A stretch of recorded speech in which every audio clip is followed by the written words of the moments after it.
different style. Style, li, li, li, li, li. Style, li, li, li, li, li.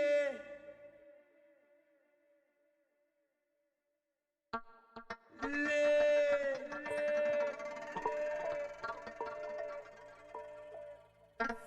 Style, li, li, li, li, li.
Kwet, I don't know if I'm properly Kwet? saying your name. Kwet, sorry about that. Michael Kwet is a visiting fellow at Yale University. He's an awesome critical scholar. He is digging into the colonial relations of the digital politics and US digital imperialism. Yeah, I don't want to waste this awesome opportunity of listening directly from him. So the stage is yours, Michael. And again, Okay. Thank you very much. Okay, thank you, and I'm excited to be here. So let me then start off with what I want to talk about today. The title is about digital sovereignty, and the topics I want to cover are four, and we'll see what we could do for time. But it's to start off with the degrowth framework, to talk a little bit about digital colonialism. I believe that was covered by some previous speakers, so I won't do too much on that. To talk a little bit then about regulation and the idea of tech hegemony and the concepts that are dominant, and then to talk a little bit about solutions for digital sovereignty within a anti-capitalist framework.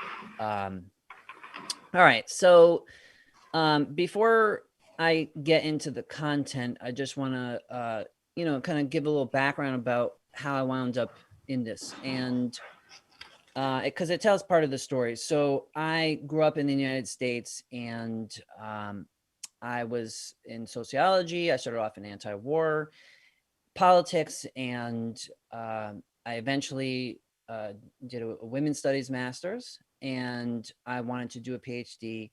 And I was applying in the United States. This is now around 2012 to study digital technology. And within the United States, most of the programs were telling me, well, we don't have somebody here who can supervise you. And it's interesting what you want to work on, but unless we have an expert who is in residence to supervise you, you can't do this dissertation here. So I wound up contacting Lucien van der Walt in South Africa, who wrote a book about anarchist politics. And he was open-minded to even though he's not an expert in, and the others in the department are not experts in or taking on the subject of digital technology, they were open-minded to the idea, and they took me in. So I wound up in South Africa, partially because, having started off in the United States and being close to some family members, I didn't want to go too far away from home. I actually wound up halfway across the world. And the lesson there in part is that there's potentially an inbuilt conservative bias in the academic system, in which the elder professors and managers decide what topics to study and take up. And if they don't take them up in a particular field, then if society is changing quickly, how does the younger generation then take on, these ideas? So I wound up there. I had to pick a subject for the study. And I wound up the African National Congress, Mandela's party. There was a textbook crisis in the Limpopo province of non-delivery of textbooks for students, and they were looking to put tablets into schools. So I picked as a topic, well, why not look at this idea of tech in schools?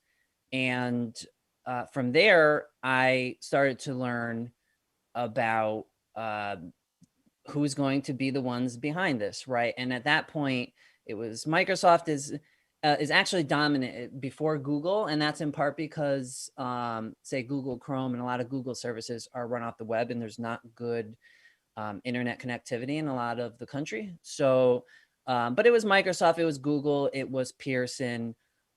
These guys are very dominant, and then on top of that, so you see that there's an education technology element being driven by big tech and the idea of big data and artificial intelligence, but also there was a doubling up. Here, this was a great opportunity for Microsoft and for Google to capture the youth, to capture an emerging market. And from there, I kind of broadened my perspective on this idea of digital colonialism and the dominance of big tech in foreign territories. So that's kind of the journey. We'll return back to some of that, but before going forward, I want to just sharply transition to the context we're living in right now. So I started tuning in more and more into the environment issue a few years ago, primarily through Jason Hickel, who is from Swaziland, which is a little landlocked country, right around South Africa. And he wrote a book called The Divide, which is a very nice book on why there's global inequality, and concluded with a chapter on the environment. And then more recently, he's been pushing very hard at the issue of the environment and the concept of degrowth. So here's the general context, and I want to bring this up because I believe that we cannot talk about digital politics and technology outside of the more general framework of the situation that we face. So here we are today. Just some going to throw out a portion of some of the key facts that we should keep in mind. So 4 billion people live under a meager $7 $7.40 per day globally. There is an emerging consensus that the amount of material resources that we should be consuming is somewhere around 50 billion metric tons total per year. And I go through some of this in an essay called, I forget, oh my God, Digital Tech New Deal. There you go. And it's at SSRM for free. I have a summary piece at Al Jazeera if you want some of the more details. But the idea here is that so the idea of alleviating poverty, the dominant framework has been to just grow the economies, right? If everybody gets a little bit more at the end of the year, then even if the rich are making off like bandits, or even if there's egalitarian growth and everybody equally gets more, the idea has still been to grow. And that's been the form that we experience capitalism. The framework of capitalism is to accumulate, to grow, to expand, and so on. And we're in a situation in which we have a breakdown of the environment, both in terms of global warming or heating, and also in terms of biodiversity loss and ecological destruction. And so the premise here of degrowth is that that growing the economies are unsustainable on both accounts, and that there's a relationship between the two.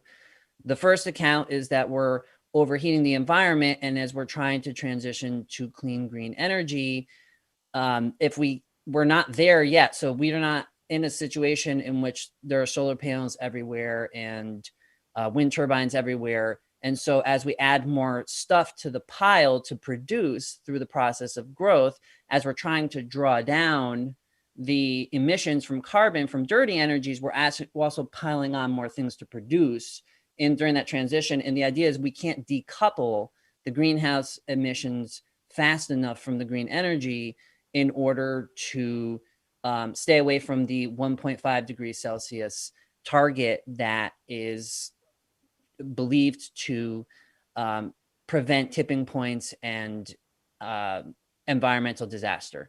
But also there's biodiversity loss. In South Africa, there was an article the other day, the African penguin is about to go extinct because offshore, 0.5% of the territory that's being used for economic extraction by humans is not considered off limits. And they're down to something like 15,000 penguins. So, you know,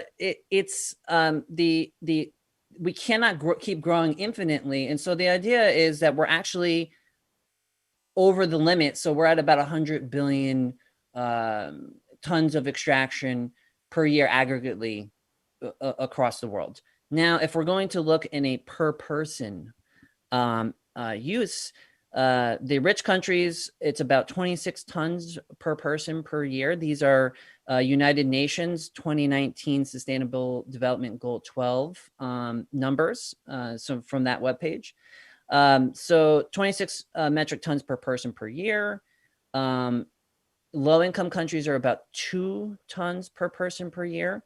It's believed in other literature, I've seen it be about, to survive humanly, you need about 1.5 tons per person per year. And the sustainable level is about 7 to 8 tons per person per year. So really what we should be doing, since we have reached the limits of growth, is attempting to redistribute wealth and income globally, which means that the middle and upper classes, depending on where we're talking, because middle class is defined differently in different areas, sometimes it's lower than others, but the middle and upper classes, especially in the rich countries, of course, are over consuming. And this is the crisis. And also, so again, from the UN, on a per capita basis, high income countries rely on 9.8 metric tons of primary materials extracted elsewhere in the world. So there's a net transfer of people who are extracting resources. And so the issue is, on the current trajectory, it would take 200 years to lift everyone to at least $5 per day, and the world economy would grow by 175 times its present size. That would destroy Earth in our environment many times over before we even approach that. And if we just had the post-World War II egalitarian growth, that's a popular longing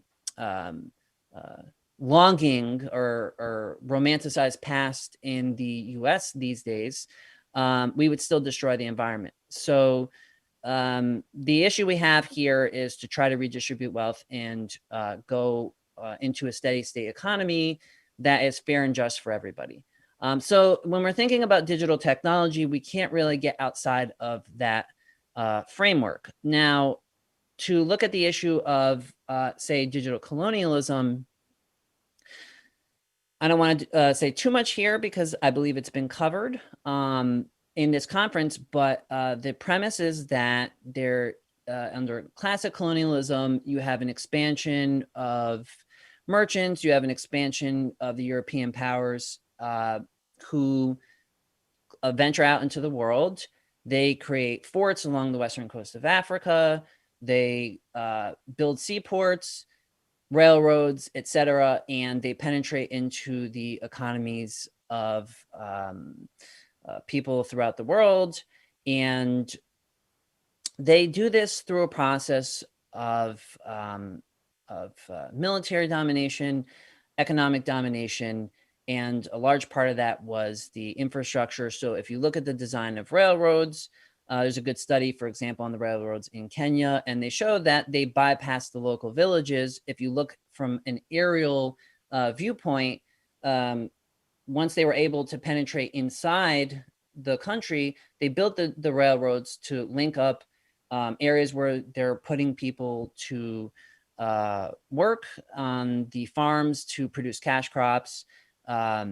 They are linking up military outposts, and they're designed for the people who built the railroads, not for the people who live there. And for the purpose of exploitation, then they're extracting out raw materials, they're shipping them back to, say, Britain. And at that point, they're mass producing, say, textiles. And in some cases, they will ship them back out to the global South areas and undermine any prospects they have of building their own markets as well.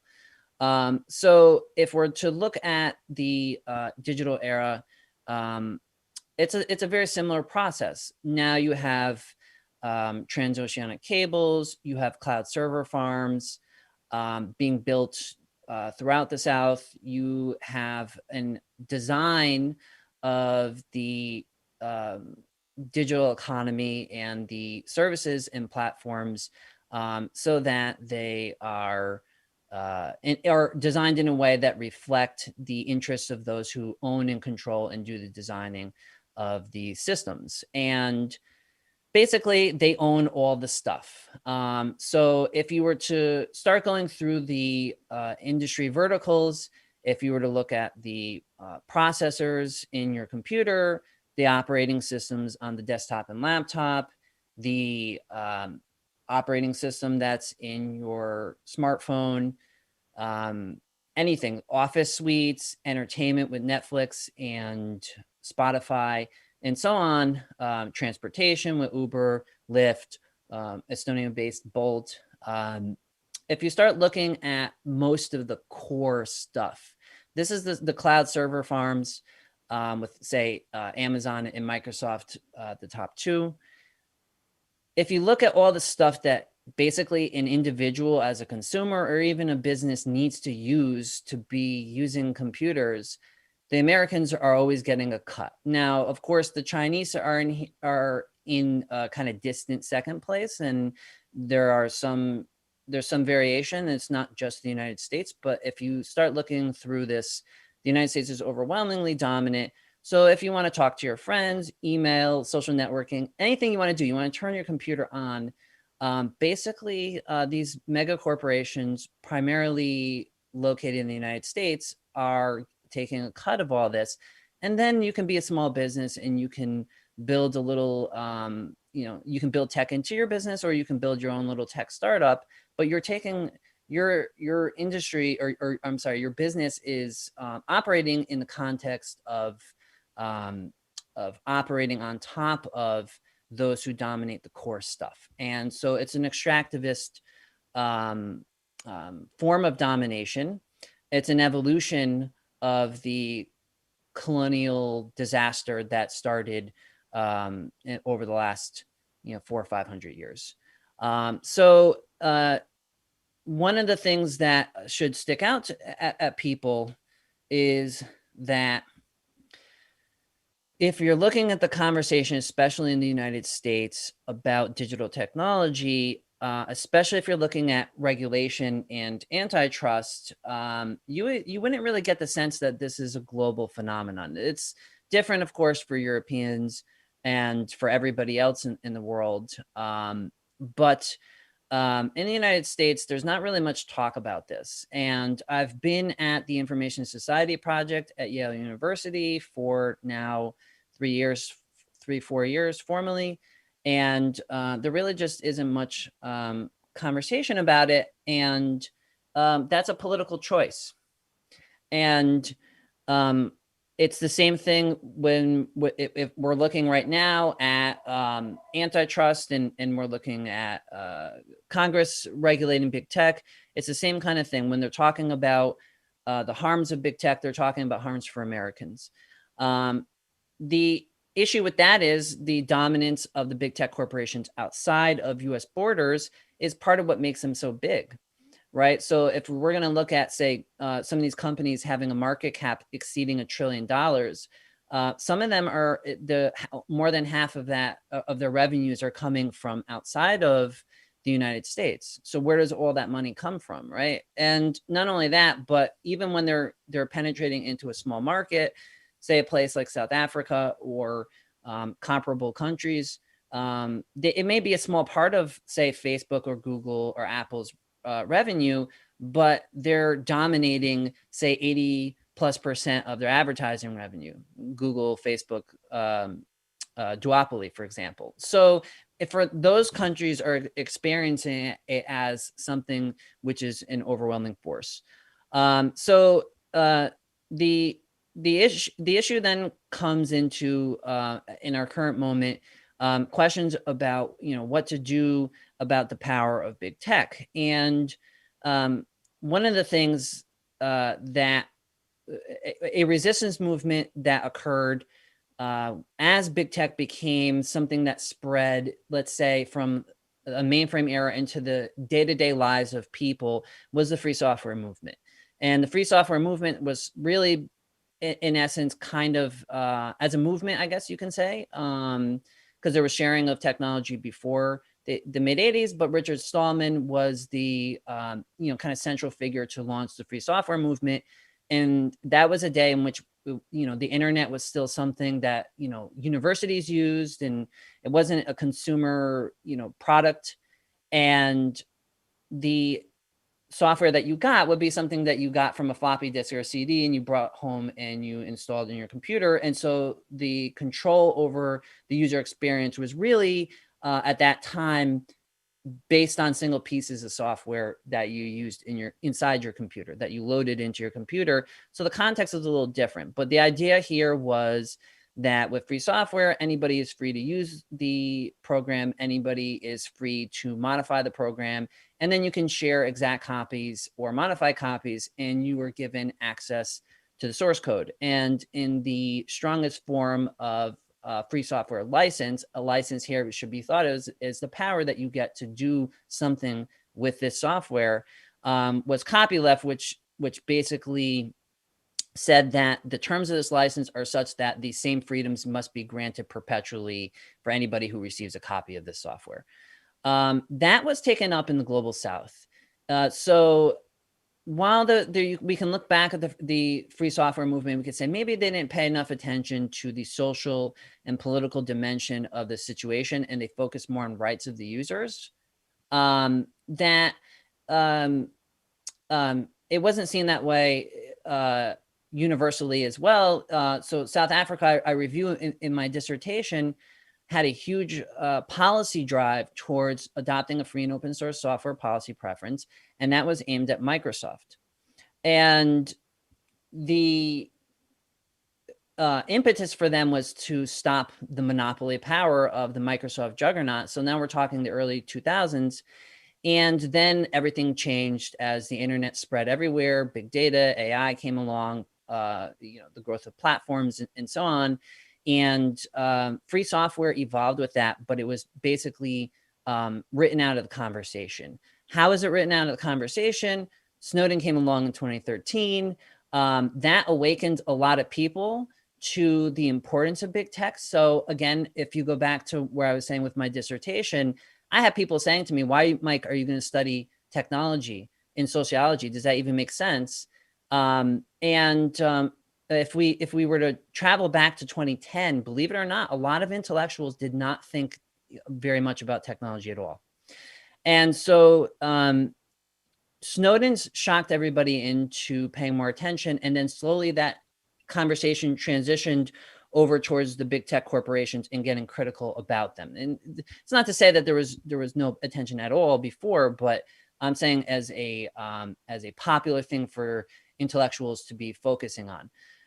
So the free software movement was kind of part of the intellectual conversation and the rights conversation, access to knowledge and software in the say mid 90s or 90s and first decade of the 2000s. But then it just kind of got drowned out. And really what wound up coming into the conversation was algorithmic bias, which is great unto itself, but can be a very conservative force if it starts and ends with the issue of algorithmic bias. And now we have this big movement about regulation. And so the issue here with regulation is that I just want to give a case example here. If we're looking at something like Facebook, it's a centralized network. It is a proprietary network. It has network effects, meaning that the more people who are a member of the network, the better off you are, and they do not interoperate. And so if you look at the antitrust literature on this, they've kind of ignored what's called the Fediverse, which is a set of social networks that have, Mastodon is the biggest one. It has over 4 million registered users. It's a product which is used by a lot of people. It's not a theoretical project. I review it in a paper called Social Media Socialism, which is on SSRN. But the issue is we can look at the question of Facebook. Well, what do we do about Facebook? One of the ideas is force it to interoperate so that people aren't forced to be stuck in Facebook. Because right now, if you want to use, say, a Mastodon, you have to now yourself move over there. Then you have to convince your friends to move over there. So you have them to talk to while you're using Mastodon. But then they have to ask all their friends to migrate over.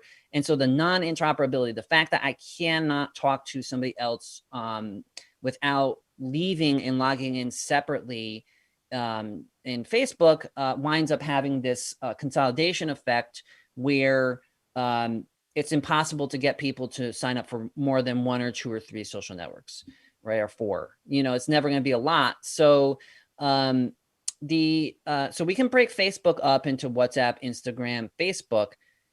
The proposal to have interoperability has finally entered the conversation after a decade of free software development on this, and it's been ignored by the people who are talking about antitrust. So the interoperability part, if you look, there's a bill called the Access Act in the United States, and I actually talked off the record to the drafter of the Access Act. And the way it works is there are 100, if you have 100 million users, then you have to allow smaller networks to interoperate with you, but they're not forced to interoperate with each other. And when you really think about it, this basically means if I'm Little Book and I want to create an alternative to Facebook, Facebook, it has to allow my users to talk to Facebook, but not if they're Small Book, which is another one. And so basically this means that if I'm a Facebook user, I can get access to everybody still. So there's still an element in the bill which is preferential to big tech. On top of this, if you start now digging deeper at the antitrust movement, everything is based around competition. So the idea is that the way to construct the digital economy and make it better is to get rid of the unfair, anti-competitive business practices like Facebook not allowing social networks to interoperate so that everybody can compete. But what they're doing is they're just re-unleashing this competition for growth, right? And so they're doing it either by pumping advertisements at everybody or by charging users, which is inequitable if you don't have any disposable income, say, if you're in the global south.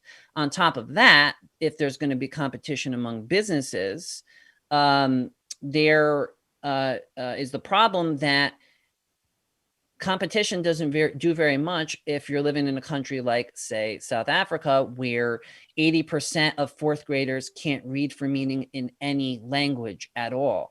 There's no resources. So who gets to benefit once we have a truly quote unquote competitive market when all of this antitrust is done?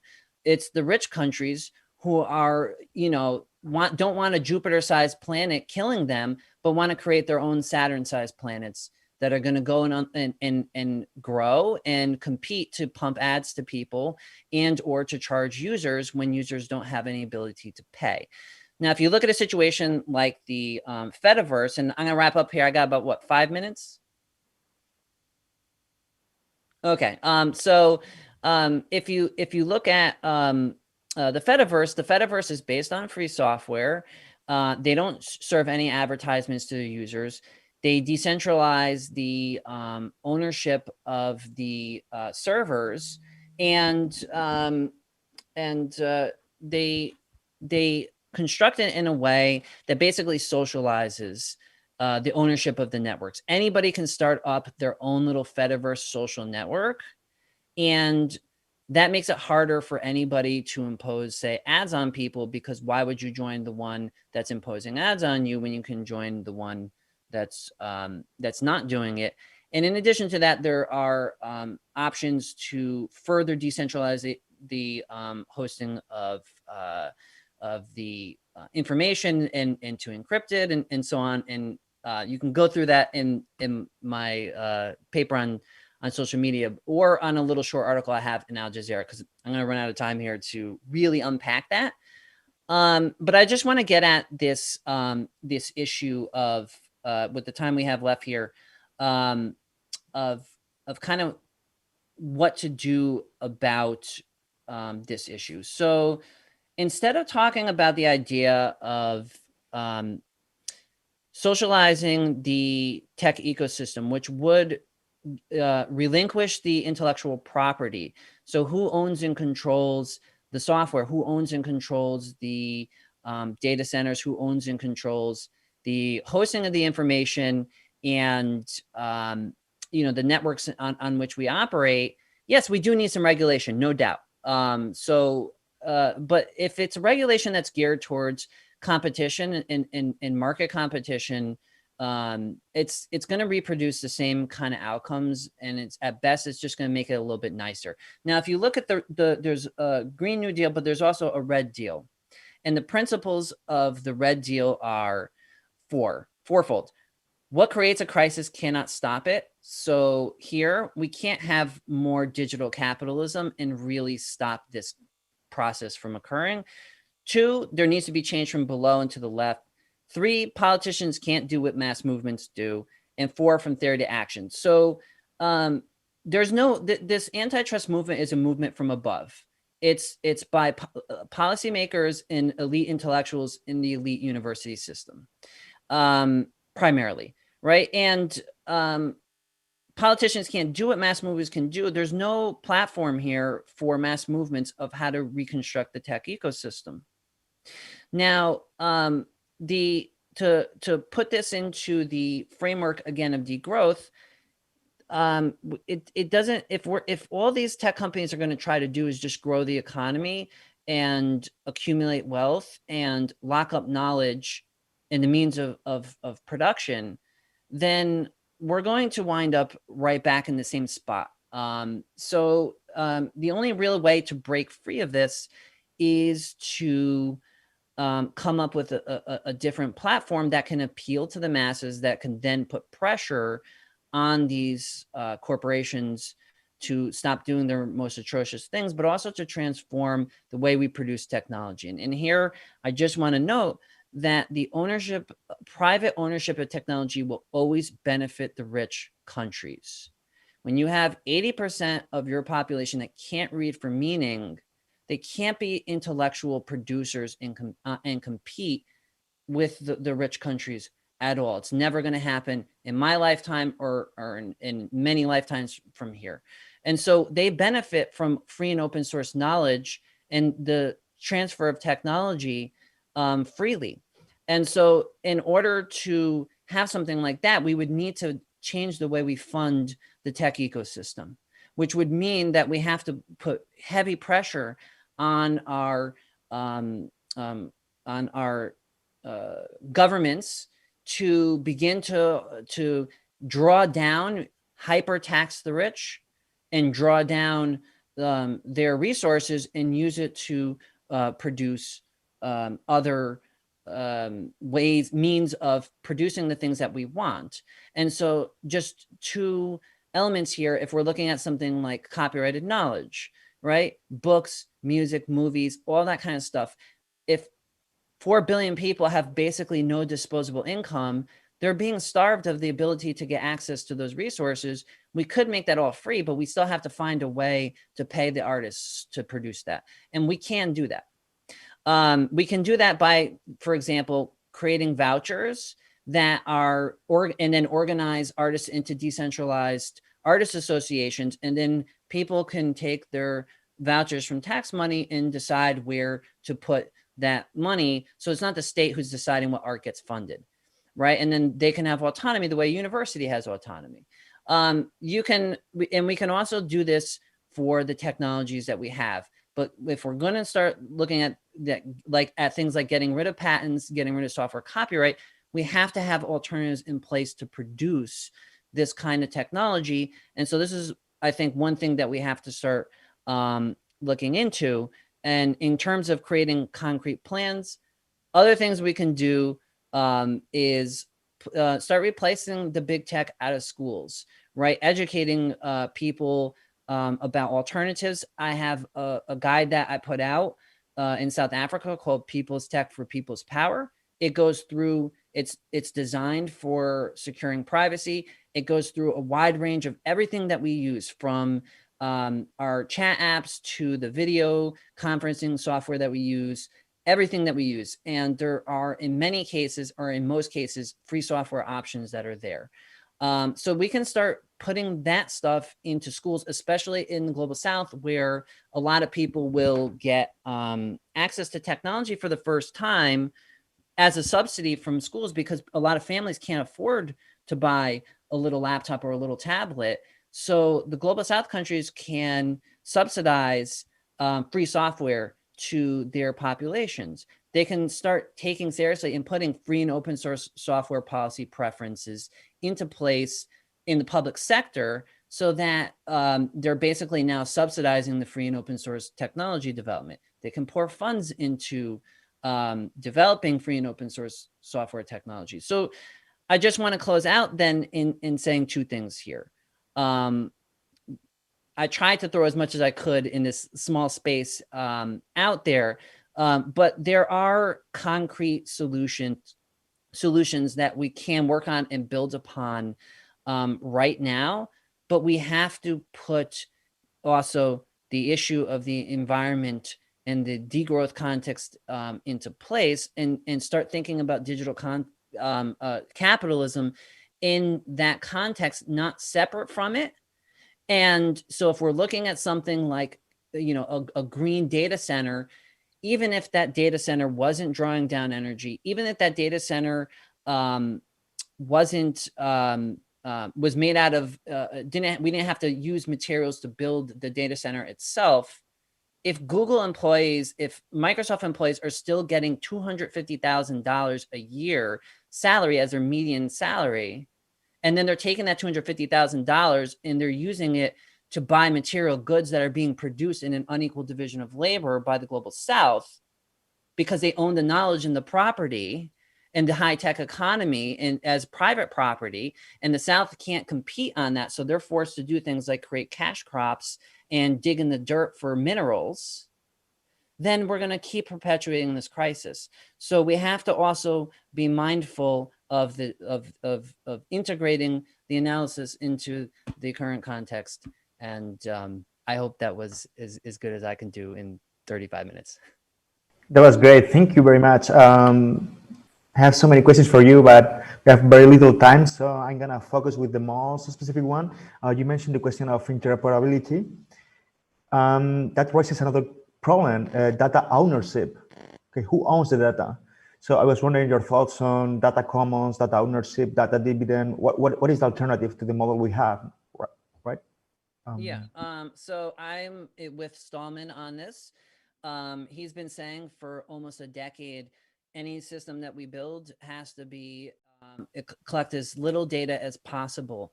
And if we're looking at, we need to disaggregate out and really detail out the difference between different systems, because there's a difference between something like Facebook and something like email and something like shopping, where data is still collected, and so, and like Amazon, their platform. So if we're going to stick to, say, Facebook, the ideal solution would be the best you can actually do. I've talked to some of the developers on this, is to decentralize so that any service can interoperate, and then use a technology like, say, Libre Social, which reserves a portion of your hard drive. And then everybody is each person who's on that network is reserving a portion of their hard drive, which is storing data from the network. So the data storage is decentralized all the way down to the edge users, and then it's encrypting it. And then the only people who get access to be able to read a message that's a private message are the ones who have the access privilege, i.e. if you're my friend, then only you can see that data based on the software allowing you to open that unencrypted message. It's kind of like Tor shuttles information around in an encrypted fashion, right? And so, but the problem with all social media is that if the data is open, in other words, if it's a public post, you can't stop somebody from seeing it, one. And so you would get more privacy in a decentralized system like Libre Social if it's for your private posts. But the flip side is scraping is easier in an open decentralized fashion, because you can't see all these outside parties coming in all over the place and trying to scrape the information one by one. Whereas if a party comes in and tries to scrape, say, a Facebook or a Twitter, they're a centralized unit, so they can see that all this scraping, this attempt to grab all their public posts, are being pulled out. So at that point, I don't have, but the flip side of it is Facebook, Twitter, all these guys they're the masters, they get all access to information, and then they can divvy that out to police, to law enforcement agencies, and so on. So I just say on privacy, on something like social networking, there's no perfect solution, but I do believe that any service that's built should attempt to collect basically no data if possible. Yes, yeah, there was also an answer. I have another question that actually connects with the previous one. Okay, imagine that we have this digital interoperability in the European Union or in the US, but how do you actually enforce that? And how do you make these super powerful corporations to actually let the users take their data and move it into another thing? Because we actually lack of a public, non-exploitative corporations. I think if we don't have public alternatives, non-exploitative, non-extractivist alternatives to that, that will be impossible anyway. So you can't actually enjoy your rights, your digital rights, if you don't have alternatives to actually, there will be just wet paper, like nothing, right? I don't know what your thoughts are on this. Well, I mean, look, so I brought up, it was a little bit rushed, but I do deal with it in other writings. If you're looking at Mastodon and the Fediverse, they free and open source the platform itself. And by that, I mean the software that's running the service that you have. The way Mastodon works at present is that anybody can open up a server and run a server, and you can join any server, and then those servers interoperate, and it seems seamless. So you talk to somebody from another server, and it just seems like they're in your feed and whatever. It's kind of like email, right? But the thing is, the server administrator owns the or runs the system, and so they can get access to all of the data, like when you log in and stuff like that, of its users. And that's why Libre Social comes in and kind of breaks that and further decentralizes it. But what the free software does there, and this is going to get back to your question with rights. The free software does is it allows, at least if you want to put a malicious feature in a Mastodon just for the audience here, just looks kind of like Twitter. You should just go there and try to join Mastodon and see what it's like. But if somebody tried to like insert malicious ads and things like that, when the software is free and open source, somebody else can take that server software, and then they can implement an alternative version that's ad-free. So my point is here that when you have the right there should be a concept of a right for people to control their software and their software experiences, which goes to copyleft and decentralization of the means of computation, storage, processing. hand in hand. So I think there should be a movement to demand rights in terms of the control of the technology. And yeah, I mean, what are we going to do about the corporations? That's why I brought up the Access Act. They're going to try to take these things like interoperability and water them down in ways that are beneficial to themselves. That's what they're going to do. Okay, thank you very much. We're running out of time. Hopefully we'll keep in touch. We hopefully have more events like this, and yeah, let's organize, keep in touch, think together, conspire together, and try to build a better world, maybe. Absolutely. Yes, I look forward to the next speaker. Yeah, actually, we'll have the next speaker in about 15 minutes, so hold on there. 15? Oh, yeah, in 5 minutes. Sorry about that. Yeah, in 5 minutes. So hold on and see you soon. Bye. Okay, bye-bye.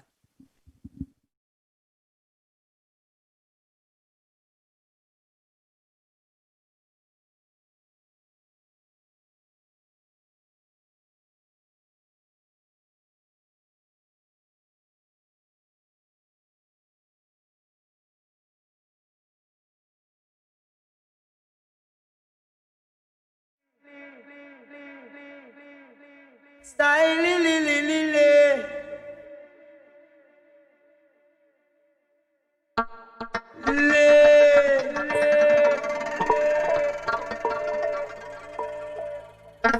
Style li li li li li.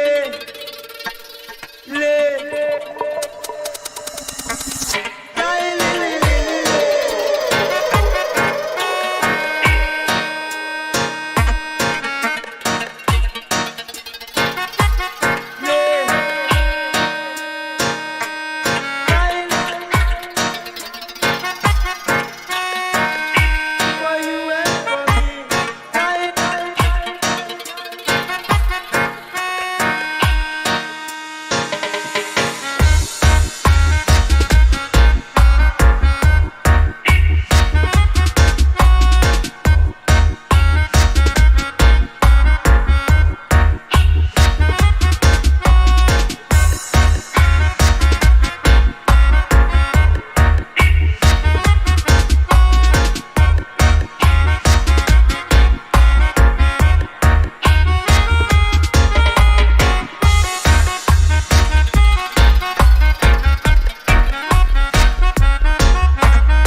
in a different style.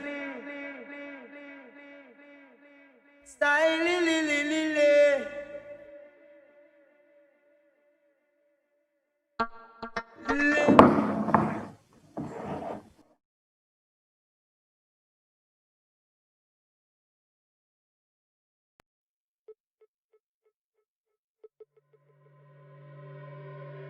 in a different style. Style,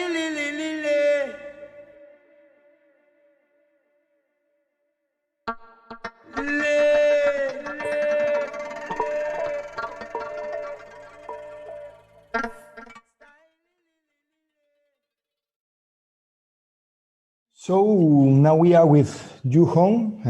Yu is a leading scholar on the issue of digital sovereignty in China. She wrote two very interesting books. One focuses on the class formation of China, so this is not a very common approach to the country. And the second, it's called Network in China, and it's a dissertation, a very deep dissertation about how the state interacts with market forces and how the IT sector was developed in China. So you will have like 35 minutes, and then we will prepare some questions to you. The microphone is now on you. Okay, great, thanks. Okay, I'm going to share my screen.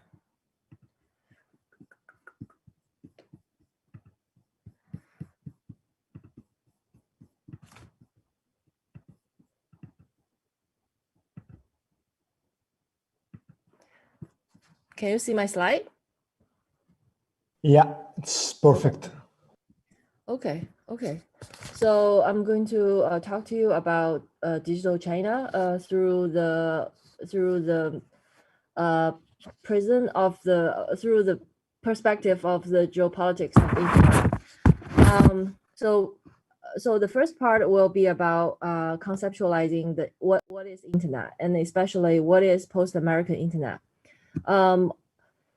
Just looking at these slides, you will know that ITU did some recent statistics showing that the internet has become a pretty different thing from 25 years ago when the internet was just populated. Okay, we know that the internet has become a dominant medium for global and public communication. Although it is hardly a flattening infrastructure, the topography looks very different today. By 2019, more than 50% of the world population are online. So, and Africa actually has the biggest number of new subscribers going online. And the United States and Europe continue to lead in terms of penetration rate.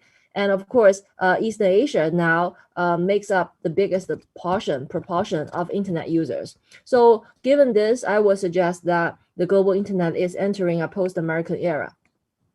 And of course, the so-called post-American era must be understood in a dialectical sense. On the one hand, dominant ideas, interests, and arrangements emanating from the United States continue to matter. Take the digital economy, for example. The United States continue to lead and has a significant advantage over the rest of the world. If you look at the graph on the left-hand side, of course, here, when we talk about digital economy, we're not just talking about cyberspace where humans interact. We're actually talking about the internet as a global social technical system, which comprises supranational governance entities, various corporate infrastructures, transnational production trains, as well as networked publics.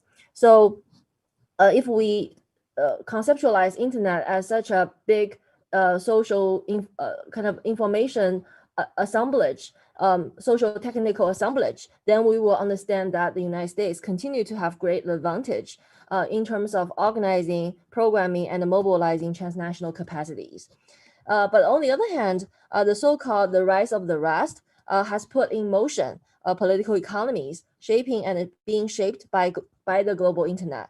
The rise of emerging countries, including but not limited to China, India, Brazil, Russia, is redefining the global internet landscape through their respective history, political economy, and the social ethnography.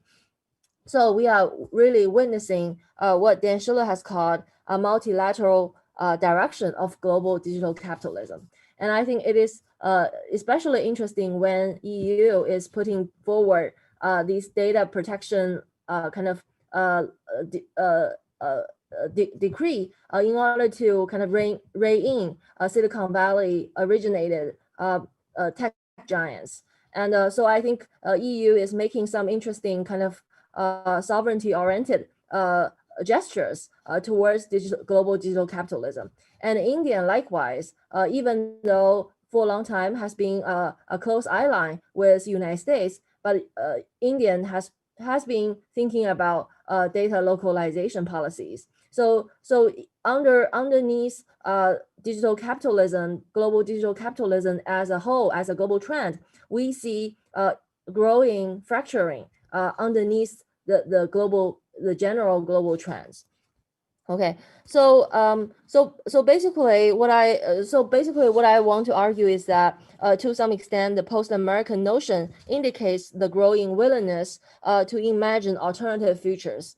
The example that I already give about the EU, and I think in the case of EU,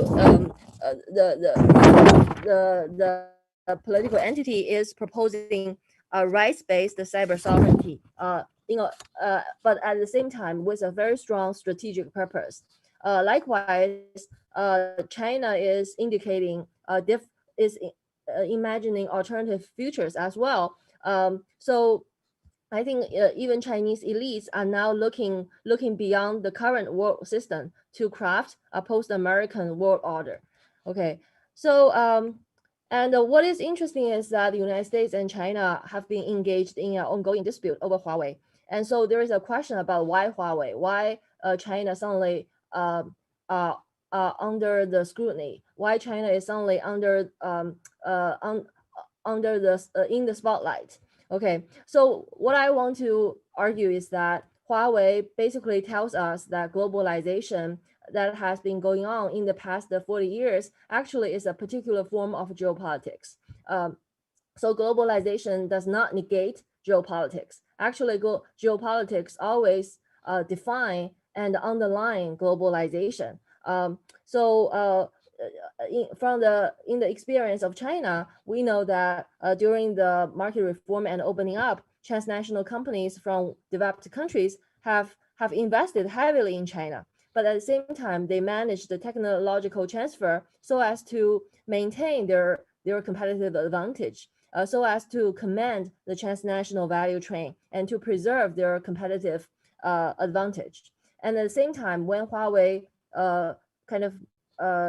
venture abroad, Huawei's attempt to enter the US market have been repeatedly thwarted from the turn of the 21st century. So even though Huawei became the center of the public attention in the past 2 years, Huawei actually has suffered kind of backlash from the United States government for quite a while. Okay, so Huawei's story actually is not a new story. The only thing changed is that Huawei suddenly is under the public scrutiny rather than the state scrutiny. Okay, so I think I think this is my way to understanding why Huawei became so important. Actually, it is an important entity. It's an important contender. But the only change is that it becomes part of the public discourse. Okay, and then there's another question: why geopolitics? Why, if capitalism is always accompanied by geopolitical struggles, why geopolitics became so rampant in the past few years? So I think for me, this world system approach to political geography provides some interesting explanation. It shows that the world capitalist system goes through cycles of growth and stagnation. And the phases of stagnation contributes to economic restructuring as well as spatial restructuring. So the old spaces for accumulation will be devalued, and a new space of accumulation has to be constructed. And oftentimes, the new space of accumulation would move to other locations, depending on the state policy, depending on the provision of infrastructures, depending on other factors. But oftentimes, the hegemony will shift, and the space for accumulation will also restructure and relocate.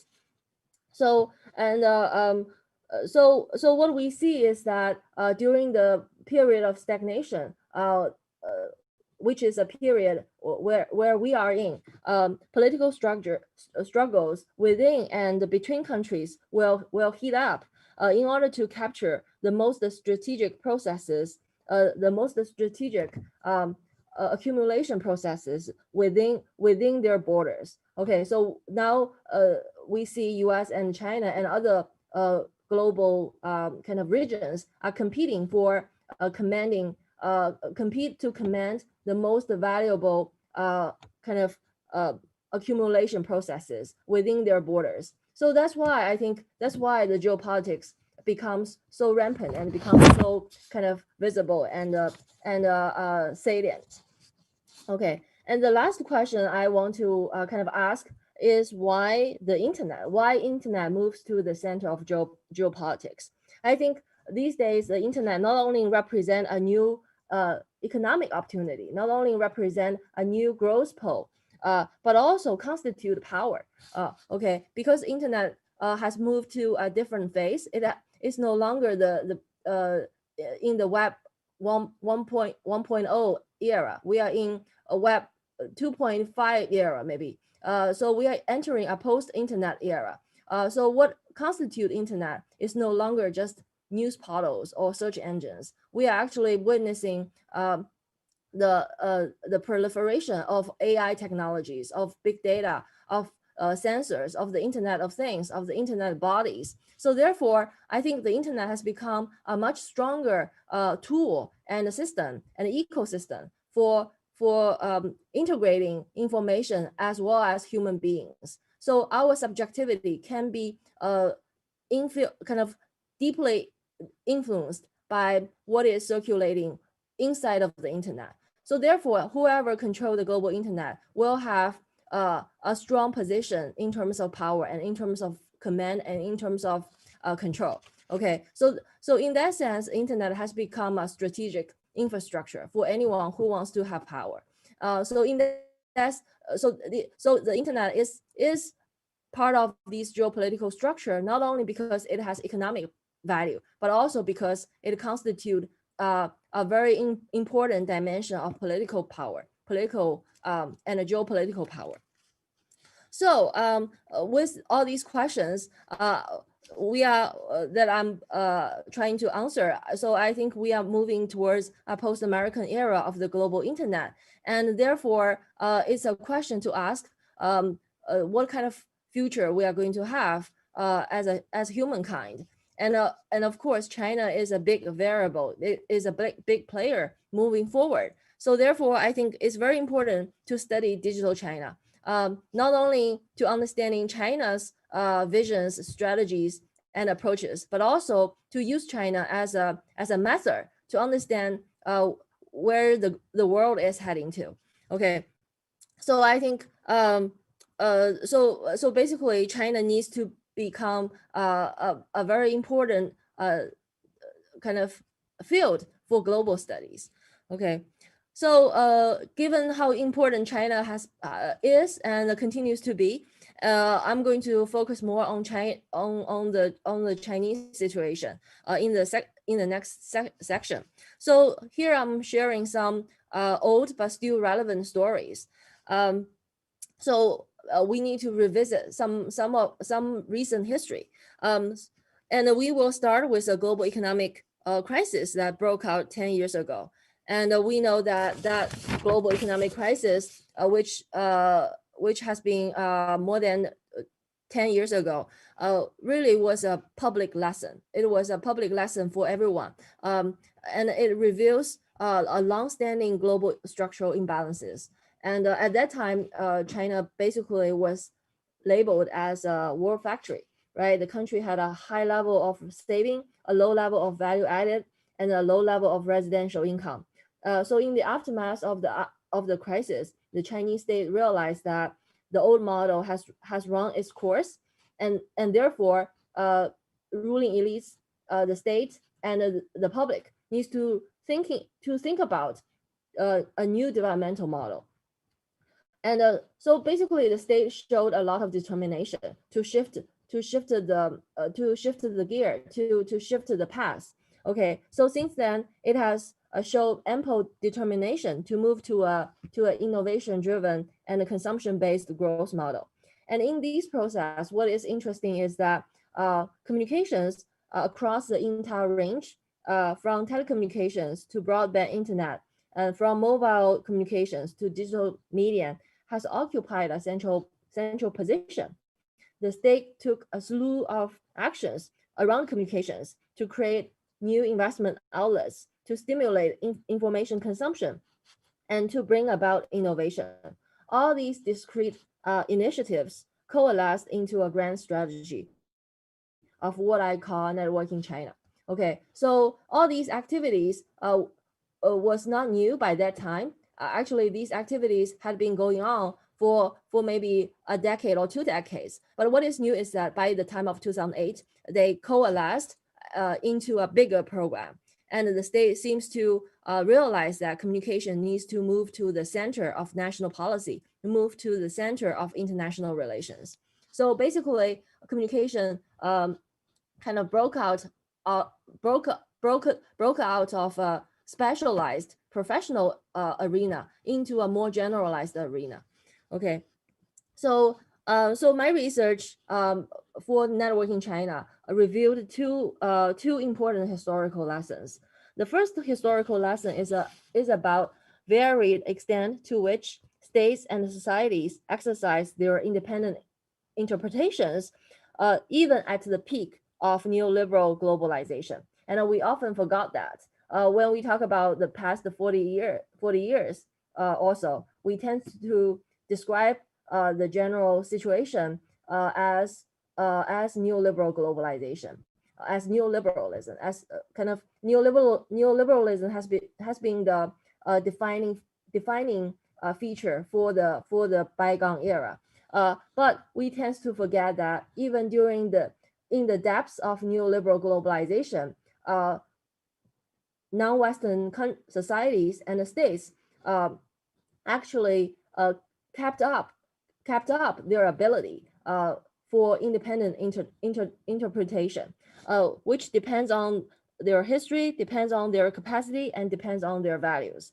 Okay, so to illustrate my point, I'm sharing this picture, which is taken around 1994 or 1995, and this picture captures the historical context within which the internet and China find each other. It was at the end of the Cold War when capitalism became the only game in town. So the United States, basically all the world with its techno-economic prowess and a futuristic information superhighway concept. So, but at the same time, China just survived a series of domestic and international crises. So I would say that when China and the internet find each other, it was a humble beginning.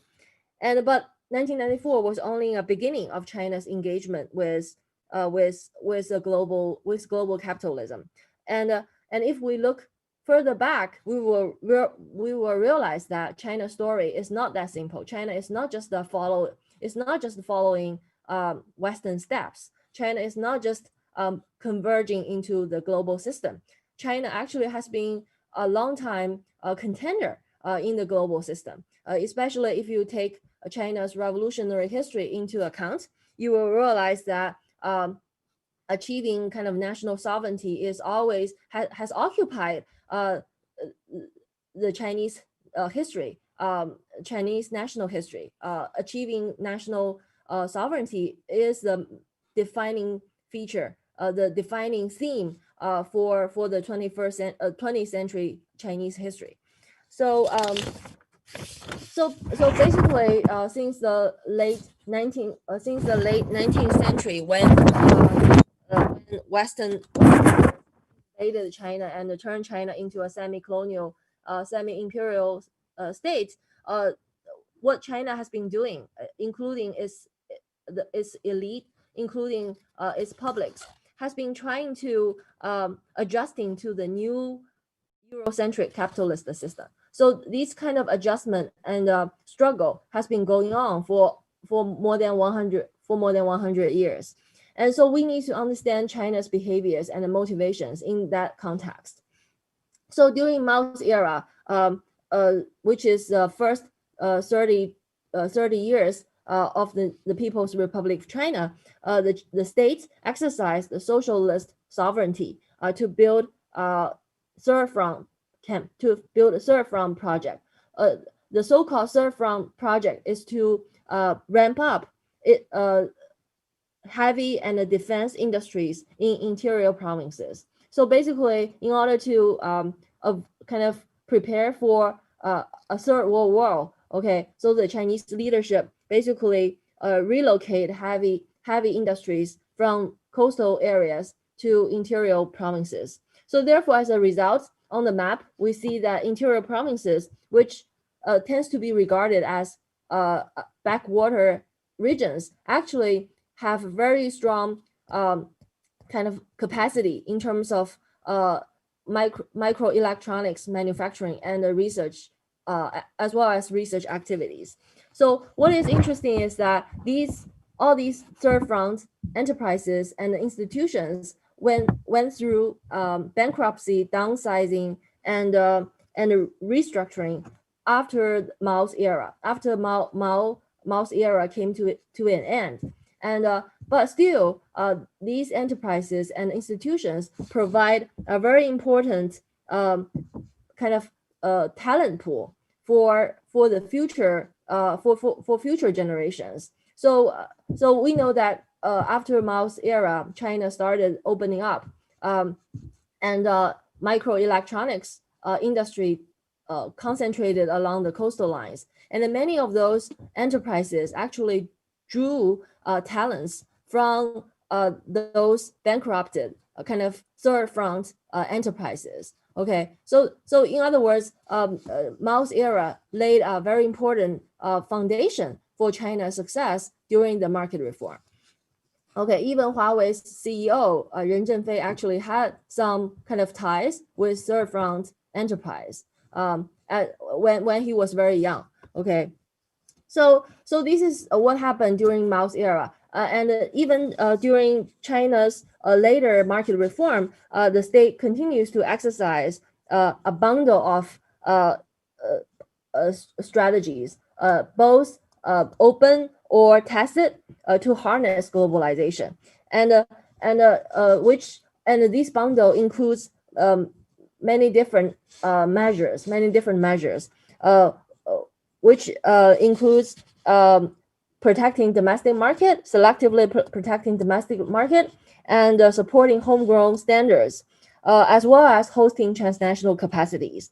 By doing a combination of all of these, the Chinese state or China as a country managed to build a digital ecosystem in collaboration as well as in competition with the Silicon Valley dominated system. So I think still, even though when China, in the past 40 years, China kind of joined global market and joined the global division of labor and turned itself into a global manufacturing powerhouse, still the state and its people still exercise some sovereignty behaviors. Many of those behaviors or measures were not very successful, but the intention was there. Okay, so again, so the first, I think the very important historical lesson that we need to take away is that non-Western states and societies actually maintained a certain level of independent interpretations, even even at the peak of neoliberal globalization. I don't think that China is alone. I think many countries actually are doing similar things, India included. India, even though being a close tie with the United States, India has a very strong state-sponsored satellite industry. And that satellite industry is a non-profit and supporting India's television system. public television system. So even though India is kind of a hardcore supporter of neoliberal policies emanating from Silicon Valley, but Indian, domestically, Indian appears to be much more diverse and have much more have many different traditions. Okay, so again, I don't think that it's on the one hand, the past globalization is about neoliberalism, about global convergence, but still, let's not forget about kind of local and the national level of struggles and contentions. And the second historical lesson that I want to emphasize is about the analytical necessity to de-abstract the state's relations with various categories of capital. Western commentaries often render China's internet in the state territorial imagery. Okay, this is this kind of cover page basically is an example of reifying the state as against individualist democracy or against the market freedom. So it's an example of abstracting the state, at reifying the state as if the state is kind of a static and pre-given entity. But history proves it wrong. Okay, history actually shows that a much more flexible state as embedded, being part of or being recursive with economy and society at large. In other words, the state restructure itself, change itself along with economy, along with society, along with the composition of society. So, for example, in China's approach to communication, the state actually took a differentiated approach towards global convergence and liberalization, depending on the relative importance of a particular communicative sector. So the state basically exercised overseeing role, okay, and it took some measured approach towards global convergence. And of course, these these selective and measured approach to global convergence oftentimes is disorganized, okay, and oftentimes it creates unexpected results. But still, there is a general pattern of selective and a differentiated pathway towards globalization. And so this means that we actually need to caution against overstating the power and the unity of the strong state. The state actually is collaborating and at the same time contending with different categories of capital. The state needs to work with and against different type of capitals. Okay, there is bureaucratic capital, there's private capital, there is transnational capital, and the state actually has to dance with these different categories of capitals. So I don't think that we should camouflage the differentiated and evolving relations between the state and different categories of capitals. So what this table trying to show is that the state capital relationship actually vary vary in terms of sectors, and also it varies along as time goes. Okay. So again, Network in China is a very important project. It's a very important national project. Okay, and this national effort to restructure China's economy is entangled with global restructuring. So so basically, what we can expect is that this process will create new social conflicts, unexpected power shift, and inevitable geopolitical and economic struggles. But what we don't want to forget is that the reason why China could do this is because China, despite the fact that China has made steadfast progress in terms of global digital convergence, the state preserved some crucial political economy and ideological foundation for self-determination. That's why the Chinese state can still do some kind of self restructuring, okay, amidst global economic crisis. Okay, so again, I think the nature of the state really matters, and oftentimes when we talk about digital capitalism or talk about internet, we tend to use a liberal model of state to do the analysis. We tend to assume that the state is a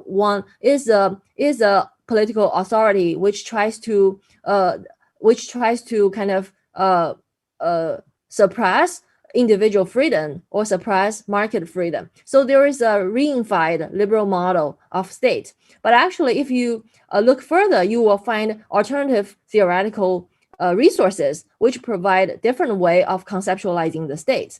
So just to give you a few numbers, a few examples. For example, if you look from bottom up, the last item, the last one is about Chinese state, the nature of Chinese state. So there is a theory about Chinese state saying that Chinese state is different from Western liberal democratic states in the sense that the Chinese state really grew up from its experience of organizing guerrilla warfares. So in that sense, the state is really embedded in social networks. The state really kind of became a state by organizing social kind of forces. So the state comes from the society and are part of the society. So instead of using the Western kind of state versus society model, it's very important to understand that maybe in some non-Western countries, the state is really organically tied with social kind of activities and social energies. Okay, so there is a different ways to understanding Chinese state.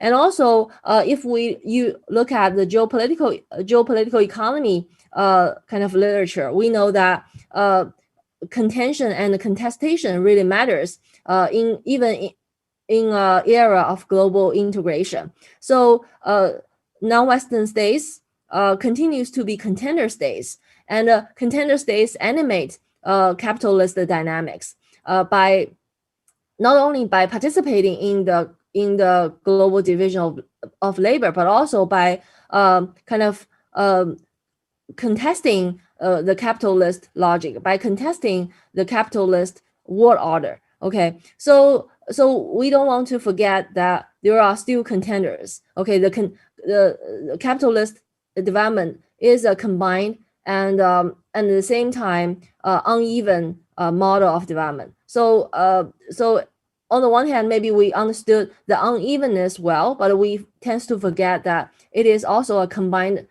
model of development. So let me talk a little bit about what is new.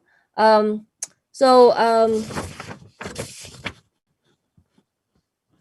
up to recently, the internet and internet-enabled digitization has become unprecedentedly important. So the trend is continuing. Okay, from 2008, when communication in general becomes moved front and center in national policy, and this trend continues. And now the gravity is located at the arena of internet and digitization, and the whole digital economy now made up more than 1/3 of China's GDP. Okay, and so and the internet enables ICT to integrate with all sorts of social economic operations. So really, it has become a very important economic space for China. Okay, and also on the political front, the state is making a pledge to build a strong kind of modern socialist country. So this political pledge is very important in the sense that the state is emphasizing and is making a stress that China is going to be a socialist state rather than being a quasi-capitalist state. So I think the Chinese state has become more kind of self-confident in terms of making a political kind of a commitment. Okay, and globally speaking, the Chinese state is facilitating the digital Silk Road project, and network investment is a investment priority for China's Silk Road Fund, as well as for the Asian Infrastructure Investment Bank. Okay, so digital technology and communication is part of this effort to redefining what globalization looks like. Is redefining, it helps to, plays a very important role in redefining the contour of globalization. And so here comes some new questions amidst the global digital depression and after China's contested convergence. Would digital China move towards a more representative model of freedom, democracy, security, and development? So I think so-called digital China is always a global phenomenon in the sense that China kind of receive foreign investment and also interact with outside world in terms of labor, capital, information, and the technology. So China really is now part of the global. The distinction between national and international has long been blurred. Okay, so digital China by itself is a global phenomenon.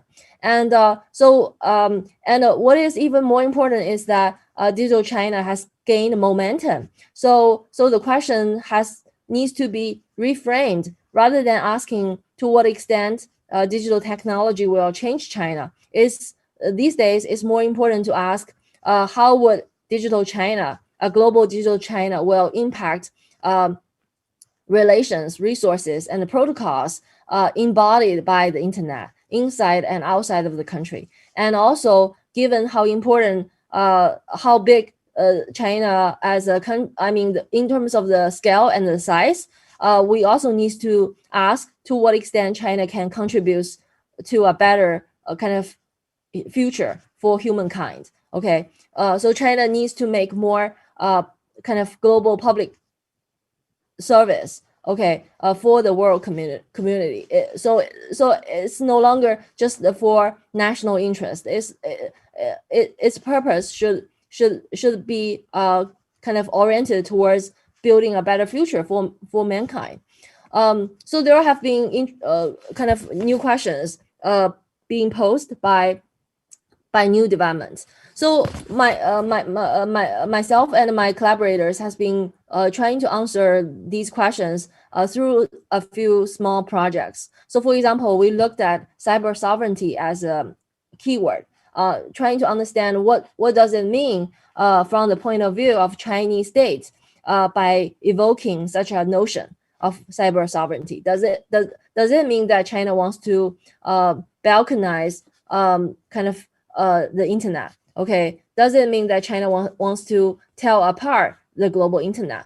So what do we find in terms of our kind of official discourse analysis is that cyber sovereignty basically frames sovereignty as a state responsibility for collective rights, but not exactly in terms of going back to the Westphalian autonomy.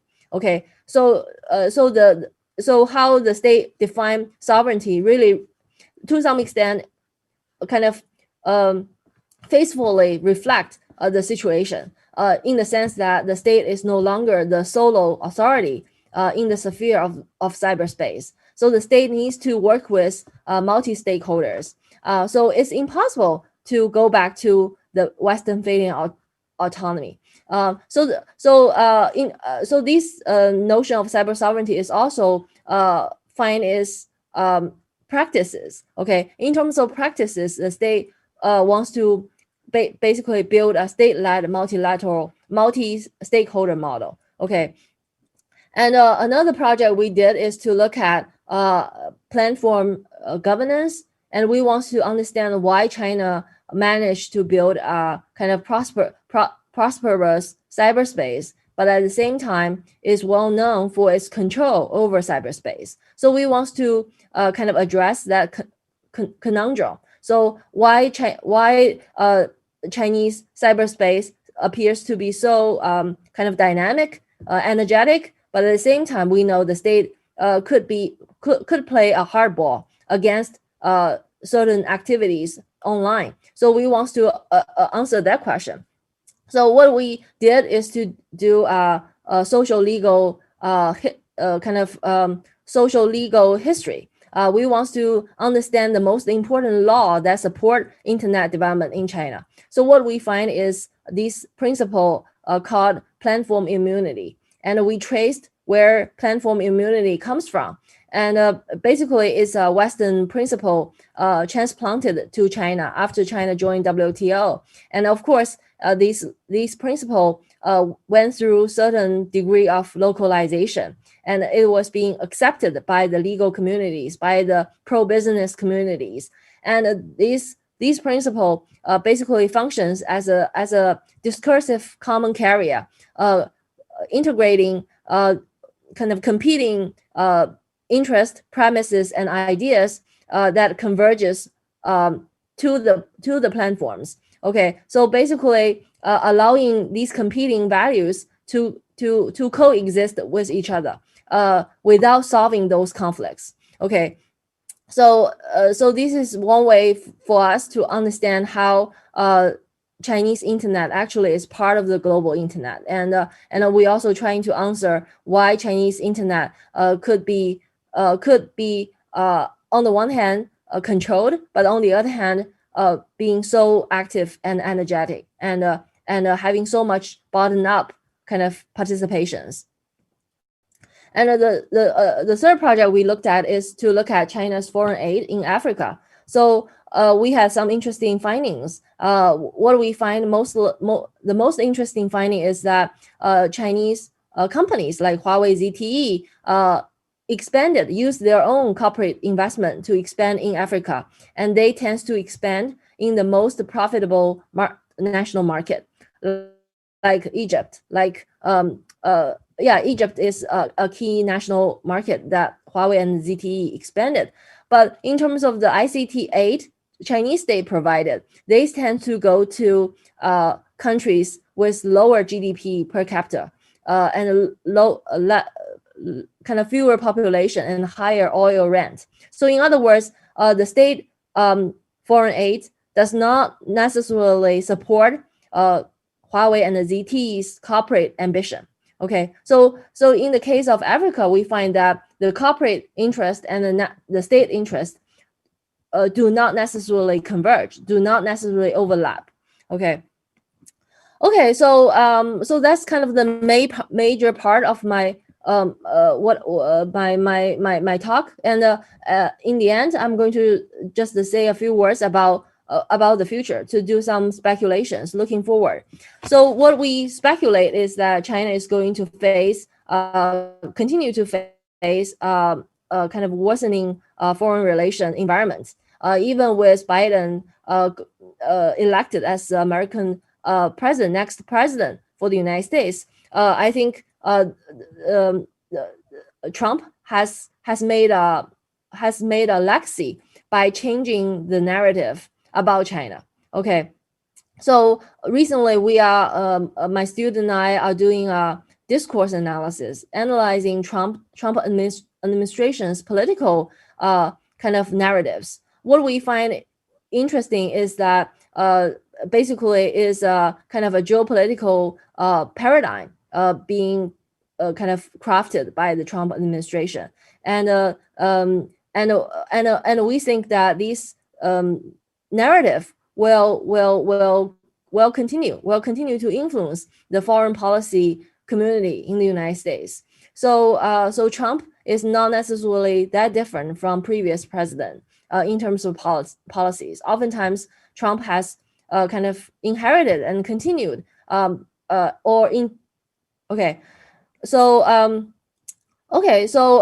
so in terms of foreign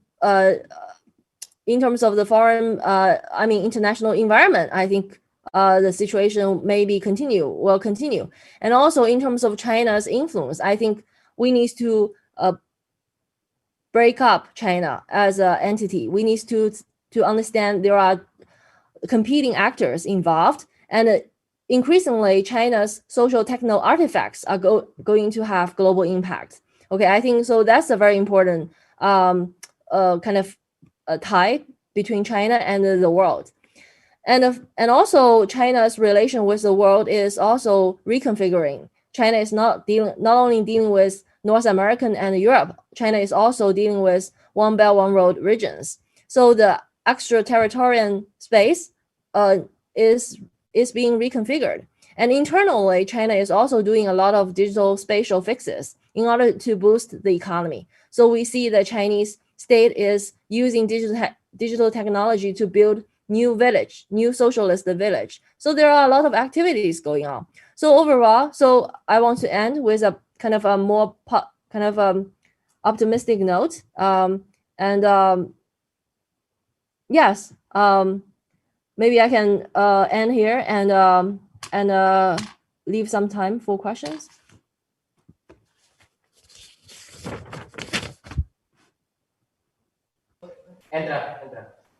Hello, Yu. Was a very interesting explanation. We were hoping for these final notes about what to be done, which is the relationship between which could be the relationship between Spain or the South and China in a more democratic and progressive ways.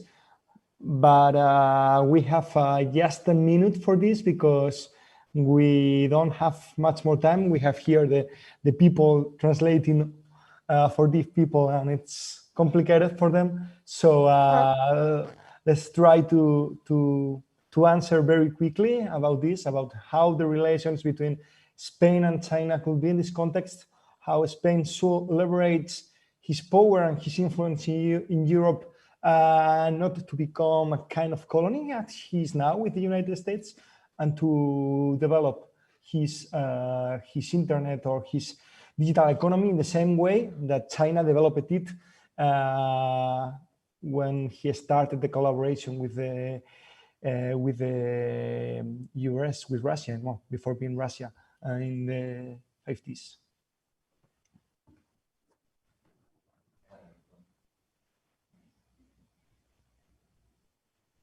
It's a question, you.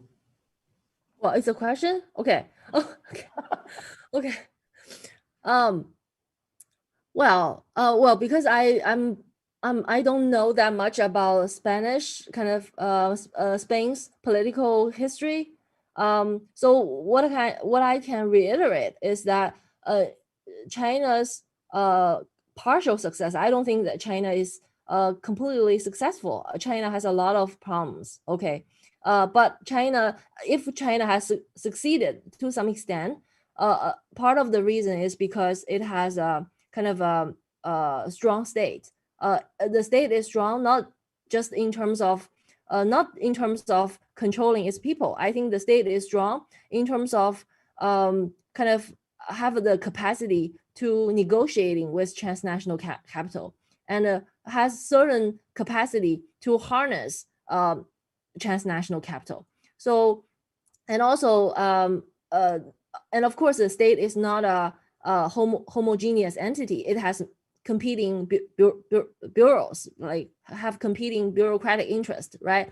So still, despite these internal kind of complexity, the state oftentimes manage to unify itself and to kind of pit one unit of capital against other units of capital. Okay, so I think it's very I mean, looking back, I think even though during the process of market reform, maybe the state doesn't have a script about what to do, but looking back, we do see there is such a logic that the state managed to maintain material ideological level of relative autonomy. Okay, without, I mean, on the one hand, it's about kind of emulating Western models, but on the other hand, there are small pockets of space being kept, being preserved to maintain certain level of autonomy. I think those are very important. So, for example, university research institutes, they oftentimes wants to do some kind of independent research and design. Okay, they don't want to like always follow Westerner kind of Western technological trends. They want to build something indigenous. Okay, so there are pockets of space for self-reliance and self kind of sufficiency. So I think that tradition is very important, and that tradition really grew up from China's more than 100 years of struggle to adjust to this Eurocentric kind of world order. Okay, so that mentality is not has a historical kind of roots. It's not something just kind of randomly appeared. It has some historical roots. Okay. Okay, thank you. It's midnight for you, so we appreciate your participation here. Thanks, Michael, too. This was very insightful, and I think we thought a bit on non-Eurocentric paths to digital sovereignty, and I think the people that listen to us got a bit inspired about this. Thanks for your time. See you soon. Thank you. Bye-bye. Bye-bye. For the rest of the people, para el resto de gente que nos está escuchando, estamos de vuelta en cerca de 10 minutos.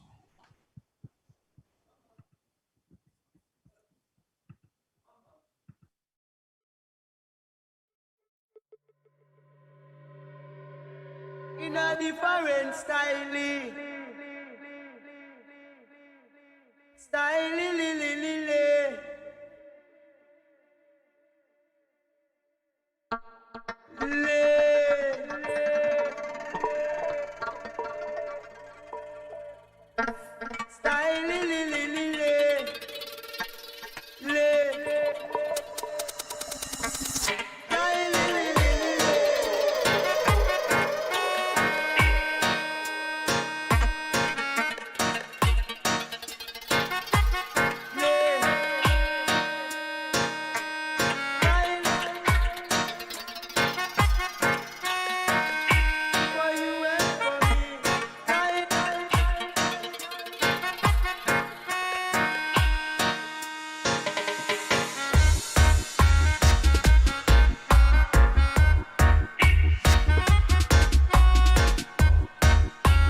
in a different style.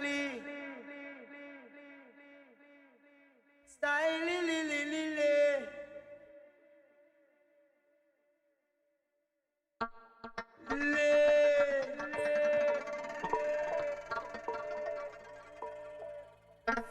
Style, li, li, li, li, li.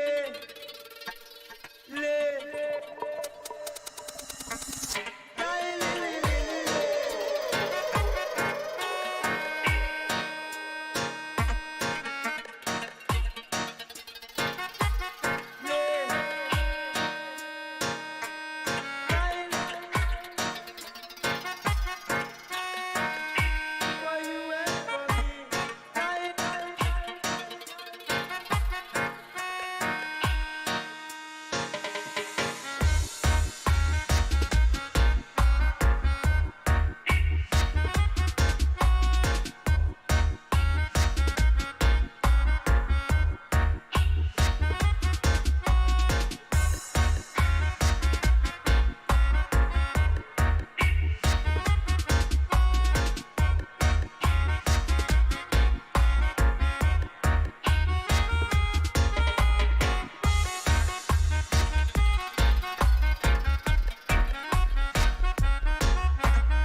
in a different style.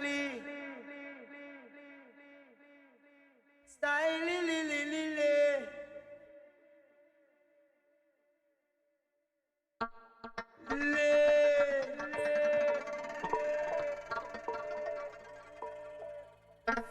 Style, li, li, li, li, li.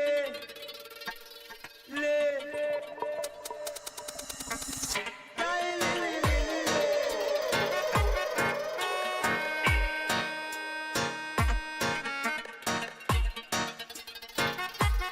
li.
in a different style.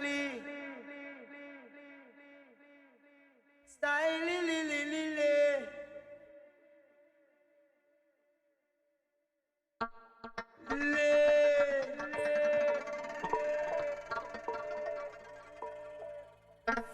Style, li, li, li, li,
Bueno, buenas tardes a todas y a todos los que nos seguís ahora en directo y los que lo veréis a posteriori. Hoy tenemos el lujo de contar con 3 personas que nos van a dar una radiografía interesante sobre cómo construir alternativas desde lo local y además desde el sur.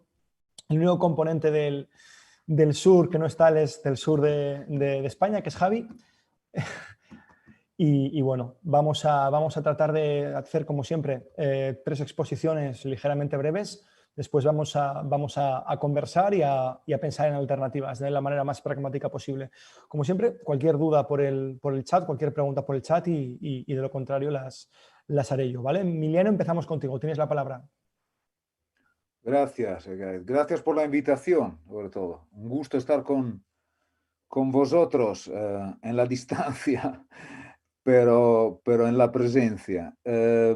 Bueno, quería presentar un poco la iniciativa, el spin-off COVID from the Margins que lanzamos en mayo de este año pandémico. Yo trabajo en la Universidad de Cardiff, en el Data Justice Lab, y en 2017 lanzamos una iniciativa junto con Stefania Milán, que es profesora en Ámsterdam, Universidad de Ámsterdam, y dirige otro proyecto que se llama Data Active. Los dos que se llama Big Data from the South, Big Data desde el sur. Una iniciativa de investigación, un espacio, digamos, que nació en Cartagena en 2017 durante una preconferencia de ANSIAR, que es una conferencia muy grande de comunicación, un espacio que tenía que ser muy chiquito, que se convirtió en algo mucho más grande de lo que pensábamos, sobre cómo abordar la datificación y la inteligencia artificial desde una perspectiva diferente, desde una perspectiva que toma en cuenta los sures, las visiones, las alternativas, las culturas locales más específicas, también que no esté tan ancladas a visiones, las visiones que veíamos hace unos años más mainstream y que todavía dominan bastante el escenario. Entonces nos reunimos con investigadores, con practitioners, con ONGs, con activistas, y había un grupito ya bastante más grande de lo que pensábamos en Cartagena, de unos 60 personas. Y luego creamos el blog, que es Big Data desde el sur, con multilingüe, obviamente, y abierto. El mailing list, empezaron las reflexiones académicas, empezaron los eventos en Barcelona, en Ámsterdam, a seguir, y en Cardiff. Y Y bueno, y luego llegó la pandemia entre todo. Y pensamos que una forma, digamos, interesante para relanzar la iniciativa y hacer que la iniciativa tuviera alguna incidencia sobre la realidad fuera tener este spin-off, como le comentaba, que se llama COVID from the Margins, donde Stefania, yo y otra investigadora, profesora de la Universidad de Oslo, que se llama Silvia Masiero, somos los tres italianos emigrados, pudiésemos reflexionar desde los márgenes lo que la pandemia representaba para mucha gente, muchas comunidades que no estaban en las narrativas más mainstream, más convencionales de lo que estaba pasando con el virus. Digamos, todo lo que estaban a los márgenes de la primera pandemia de la sociedad datificada. Y con esto hemos empezado en mayo. En mayo, poco a poco, hemos tenido una pequeña, muy pequeña, unos pequeños recursos desde nuestras universidades con los que hemos podido financiar un equipo editorial y las primeras contribuciones al blog en una sección dedicada del Big Data from the South de la plataforma, y poco a poco hemos tenido muchísimas contribuciones y también aquí muchas más de las que pensábamos. Hasta ahora, hasta octubre, unas 47 en 5 idiomas que van a formar parte de un libro en acceso abierto que saldrá ahora. Para daros unos datos, estamos hablando de 5 idiomas, 25 países y 75 autores. Es que es bastante, dicho así, sobre todo para un libro, es bastante, es mucho, y también es bastante no ortodoxo por cómo lo hemos montado, y les voy a decir ahora cuál es nuestra concepción y cuál es nuestro enfoque. Tanto el libro que se origina desde la plataforma, cuanto la plataforma misma, beben de este concepto aparte de Big Data from the South, de los márgenes, y del concepto de data poverty, de pobreza de datos, que básicamente es la concepción y la noción que todo lo que no se cuenta en la sociedad de los datos no existe, sobre todo en las narrativas. Y entonces no puedes incidir en ningún tipo de política si no te han contado y si no estás representado también a través de los datos. ¿Qué pasa cuando no estás allí? ¿Qué pasa cuando no estás en el radar? ¿Y qué pasa cuando estos grupos no pueden tener incidencia, no pueden tener policies para ellos, o no están representados porque no están contados?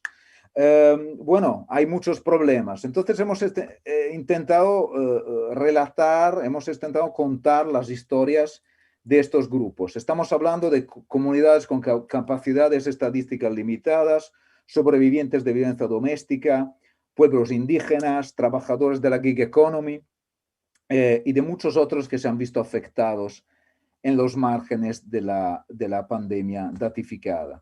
Como temas hemos cubierto muchísimos, desde las invisibilidades clásicas y los problemas de cómo contar algún tipo de comunidades, qué diferencias, cómo se pueden realmente representar y cómo pueden que sus voces pueden ser amplificadas en esta contingencia, vulnerabilidades, desigualdades nuevas y algunas que digamos son las viejas que se ven agravadas por las pandemias y otras que se generan a raíz de la pandemia también. Y luego unas discusiones sobre cómo son las social policies, ¿no? las políticas sociales en la era de la datificación y cómo se ven afectadas estas comunidades.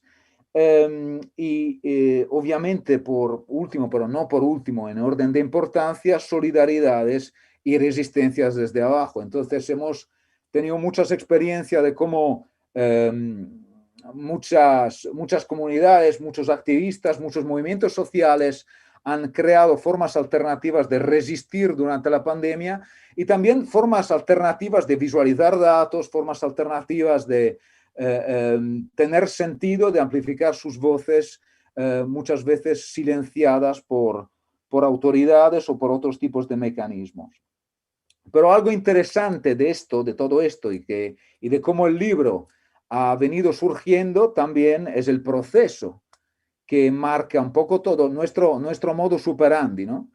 El multilingüismo es esencial, ¿no? Entonces, se habla mucho de descolonizar esto y otro de forma a veces incluso excesiva, porque termina abarcando casi todo, ¿no? Como una especie de término paraguas, pero es necesario hacer una discusión lingüística, ¿no? De la dominación del inglés como lengua franca y sinceramente trabajamos los tres que tenemos estas iniciativas, que hemos montado la iniciativa, trabajamos todos en instituciones donde el idioma, el inglés obviamente domina y es difícil encontrar estas formas de romper y de resistir, pero también nuestros perfiles siempre han sido como perfiles de puentes entre América Latina y Europa, por ejemplo, o entre el norte de Europa y el sur de Europa. Entonces, en esta coyuntura somos investigadores que hemos siempre intentado innovar un poco y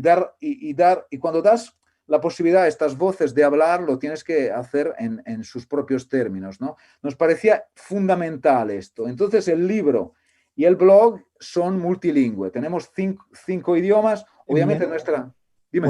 ¿nos puedes contar un poco la práctica de la manera en la que os ha denunciado en las entradas, alguna que he podido leer, colonialismo de los datos, cómo habéis intercalado ahí el uso de los datos de manera que penetren en los movimientos sociales y la manera en que eso tiene cierta importancia para desestabilizar un poco las asimetrías de poder que están inscritas en estas tecnologías?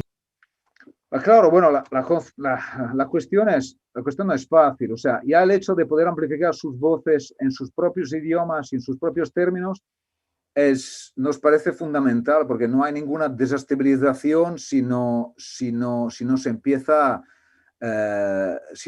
así. Muchas de estas voces, de hecho, no son académicas, porque muchas veces los académicos son como proxies para que otros puedan hablar y representarse.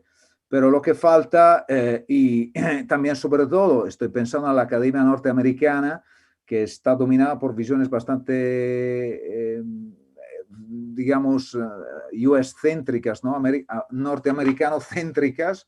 Lo que falta es dar voces a estos tipos de grupos, de movimientos sociales, también que actúan a nivel local en sus propios términos. Y también el formato es otra cuestión. Lo hemos hecho en un formato muy libre, lejos de cuestiones más y mucho más rápido, de cuestiones de peer review también y de arbitraje de varios tipos de límites y de obstáculos que al final, obviamente, en la comunidad científica tienen su valor y siguen teniéndolo, pero para hablar y para, digamos, proporcionar historias y para que la gente pueda hablar en el momento de lo que está pasando, se ven con miles y miles de trabas y de problemas y de obstáculos que no filtra.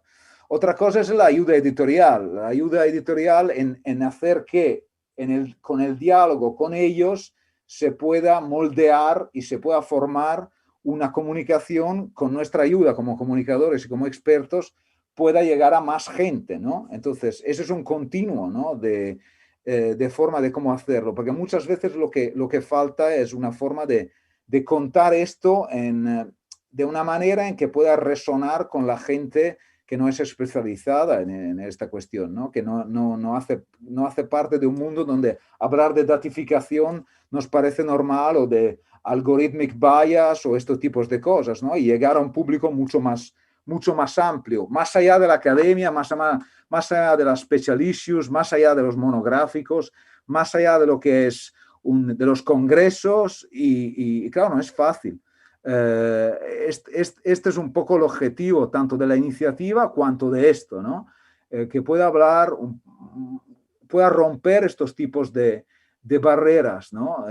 Y también esto a nivel conceptual, ¿no? Que haya más libertad para nosotros y para ellos. Hay muchos términos que describen realidades locales de una forma muy potente que pero se pierden un poco con intentos de etiquetar algunos procesos de una forma un poco impuesta por algunos centros muy reconocidos que intentan un poco aplastar también en el conceptual estos tipos de visiones y de realidades. Pero creo que es un poco lo que decía, o sea, lo que preguntabas tú es ¿Cómo se hace? Se hace de diferentes maneras, ¿no? Se hace a través de formatos, se hace a través de acceso, se hace a través de brindar a estas voces un megáfono, como se puede, se hace a través de un montón de trabajo con ellos, tanto editorial como cada día, y se hace también no buscando llamar y no buscando amplificar las mismas voces de siempre, porque si no, al final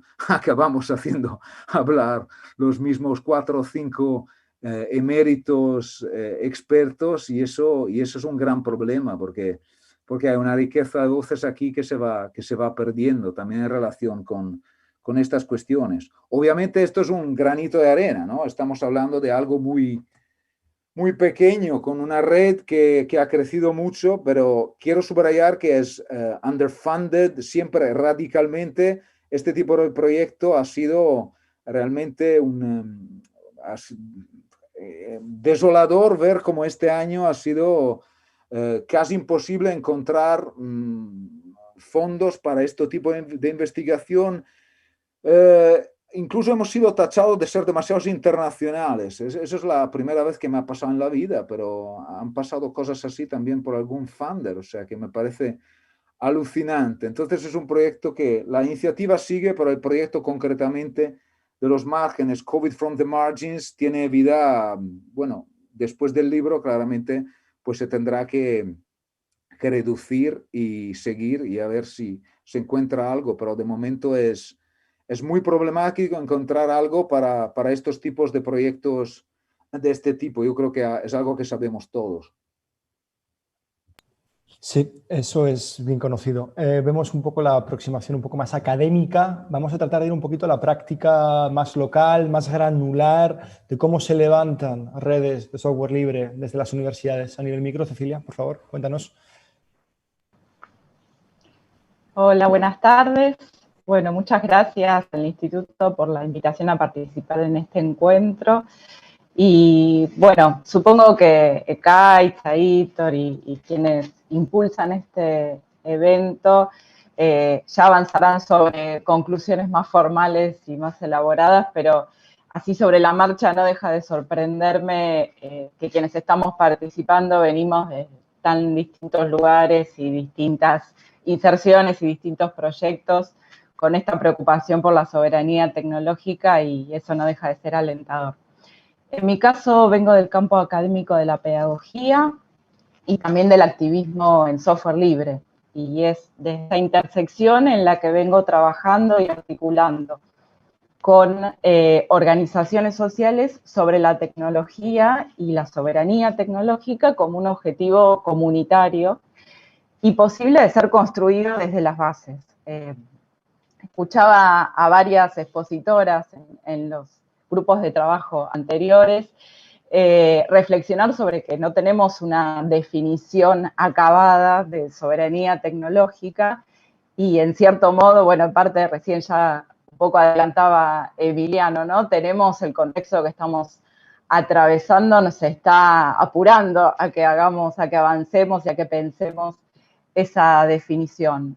Por el momento, y complementando un poco todas las ideas previas, diría que podríamos pensar por el momento en definiciones, en plural, ¿no? Definiciones de soberanía tecnológica, porque por un lado hay una responsabilidad ineludible de los estados en garantizar la soberanía tecnológica y proteger la información de sus habitantes mediante políticas públicas claras y autónomas. En Argentina, puntualmente, venimos sosteniendo desde distintas instituciones y organizaciones un reclamo permanente hacia la administración pública que ha tenido mayor o menor grado de receptividad en la última década, dependiendo de los gobiernos de turno, pero nunca avanzó más que iniciativas acotadas a un sector o a una jurisdicción. Y por otro lado, que es la línea que les comentaba, en la que vengo trabajando, podemos pensar la soberanía tecnológica en términos comunitarios. Así como el Estado debería ser garante y tiene una enorme responsabilidad, también es necesario que las comunidades académicas, las comunidades activistas, las comunidades territoriales tengamos un posicionamiento claro y coherente con las luchas que perseguimos.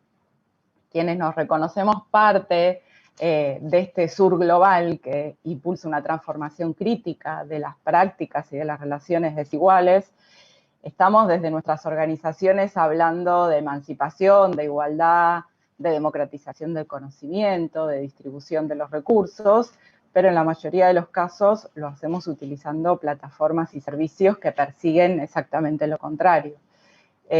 Bueno, sin ir más lejos, si me permito hacer esta crítica constructiva, en estos días estamos trabajando en torno a una agenda de lo más interesante y necesaria, pero la videoconferencia y la transmisión se hacen utilizando los servicios de estas mismas empresas que denunciamos que atentan contra la soberanía. Entonces, en este punto pareciera que hay una decisión entre los objetivos que nos proponemos desde la academia, desde los activismos, y los medios que usamos para intentar conseguirlos. Como una posible interpretación de por qué pasa esto, me animaría a declarar una supervivencia, por decirlo de alguna manera, del pensamiento determinista, ¿no? De separar la tecnología de los intereses políticos y económicos que la sostienen, y verlas como herramientas neutrales que pueden servir a nuestros activismos y a cualquier propósito crítico. Ahí considero que está el punto más difícil de transformar, porque vemos como un mal menor algo que en realidad es un componente estructural del capitalismo contemporáneo. Entonces, esta búsqueda o esta construcción de la soberanía tecnológica desde las comunidades necesita de una estrategia colectiva que voy a describir en términos pedagógicos. Por un lado, lo planteó de forma muy clara Ulises Mejías con la imagen del requerimiento que leían los conquistadores. No todo el mundo sabe qué está aceptando en los términos y condiciones de las tecnologías privativas, ni tampoco qué implica en términos reales y concretos para la vida de las personas, ¿no? Por eso, en primer lugar, hay que salir o deconstruir ese determinismo tecnológico para comprender que las tecnologías están socialmente construidas y que responden a intereses. En el caso de las tecnologías privativas y monopólicas, estos intereses se enmarcan en la agenda del capitalismo, el colonialismo, el patriarcado. Y por otro lado, no aparece en líneas generales la posibilidad de utilizar otras tecnologías, libres, autónomas, descentralizadas. Incluso en este último tiempo, ya en el mundo pandémico, con la difusión de varias documentales, informes, investigaciones que tratan de desenmascarar o de revelar el funcionamiento de los algoritmos, una práctica habitual es ver textos de repudio o campañas, uso de hashtag y demás, que se implementan en las mismas o se difunden en las mismas plataformas en contra de las que va la campaña, ¿no? Entonces, ni siquiera vislumbramos otras formas de comunicarnos, de convocar, de producir conocimiento que no sea mediante esas tecnologías privativas. Aun cuando desde lo discursivo estamos manifestando un rechazo a esas políticas extractivas. Por eso la soberanía tecnológica pensada a nivel comunitario implica una responsabilidad pedagógica no solo traduciendo el contrato o el requerimiento y haciendo inteligible el carácter capitalista, colonialista y patriarcal de esas tecnologías privativas, sino también y fundamentalmente promoviendo otros usos de otras tecnologías. No las voy a llamar alternativas porque si no, implícitamente estamos naturalizando la hegemonía de los monopolios, ¿no? Bueno, no me quiero extender más, así damos tiempo a las preguntas y al intercambio, que me parece que es lo más interesante, pero este es el marco conceptual desde el que estamos llevando adelante esta propuesta. Sí, agregar que esta estrategia pedagógica no es ni iluminista ni bancaria, digamos, es una forma de construcción y apropiación de tecnologías libres que es colectiva porque busca una salida no individual al problema o a los problemas que nos plantean las tecnologías privativas, es una pedagogía que es colaborativa, porque el conocimiento se construye de manera horizontal y valorando todos los saberes y las experiencias, y es una pedagogía situada, porque se orienta a las necesidades locales, particulares de cada comunidad en el contexto latinoamericano contemporáneo. Bueno, vemos dos intentos, uno más académico, el otro más práctico, de llevar a cabo la pedagogía o la enseñanza sobre la soberanía digital o tecnológica. Javi, estoy seguro de que ha tenido que hacer mucha labor pedagógica como parte de lo que se llama inteligencia técnica dentro de las ciencias sociales. Estoy seguro de que se ha sentido en algunos momentos algo solo, pero bueno, queremos escuchar sus palabras introductorias. Gracias. Gracias, Ekaitz.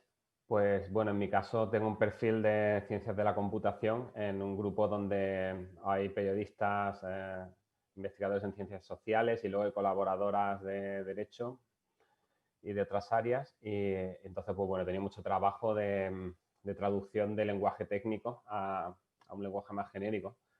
Luego también tenía un trabajo de quitar mis necesidades de la agenda y respondiendo a las preguntas que ellas querían, ¿no? Digo a ellas también porque en mi caso siempre he colaborado con dos investigadoras, fundamentalmente. Y bueno, por ejemplo, pues los técnicos enseguida queremos ponernos manos a la obra y saltar sobre los datos y empezar a programar y a lo mejor pues eso no es lo que más le está interesando en ese momento. Entonces hay una parte también ahí de que no poner tus objetivos técnicos o lo que hayas hecho siempre por delante de los intereses de los demás.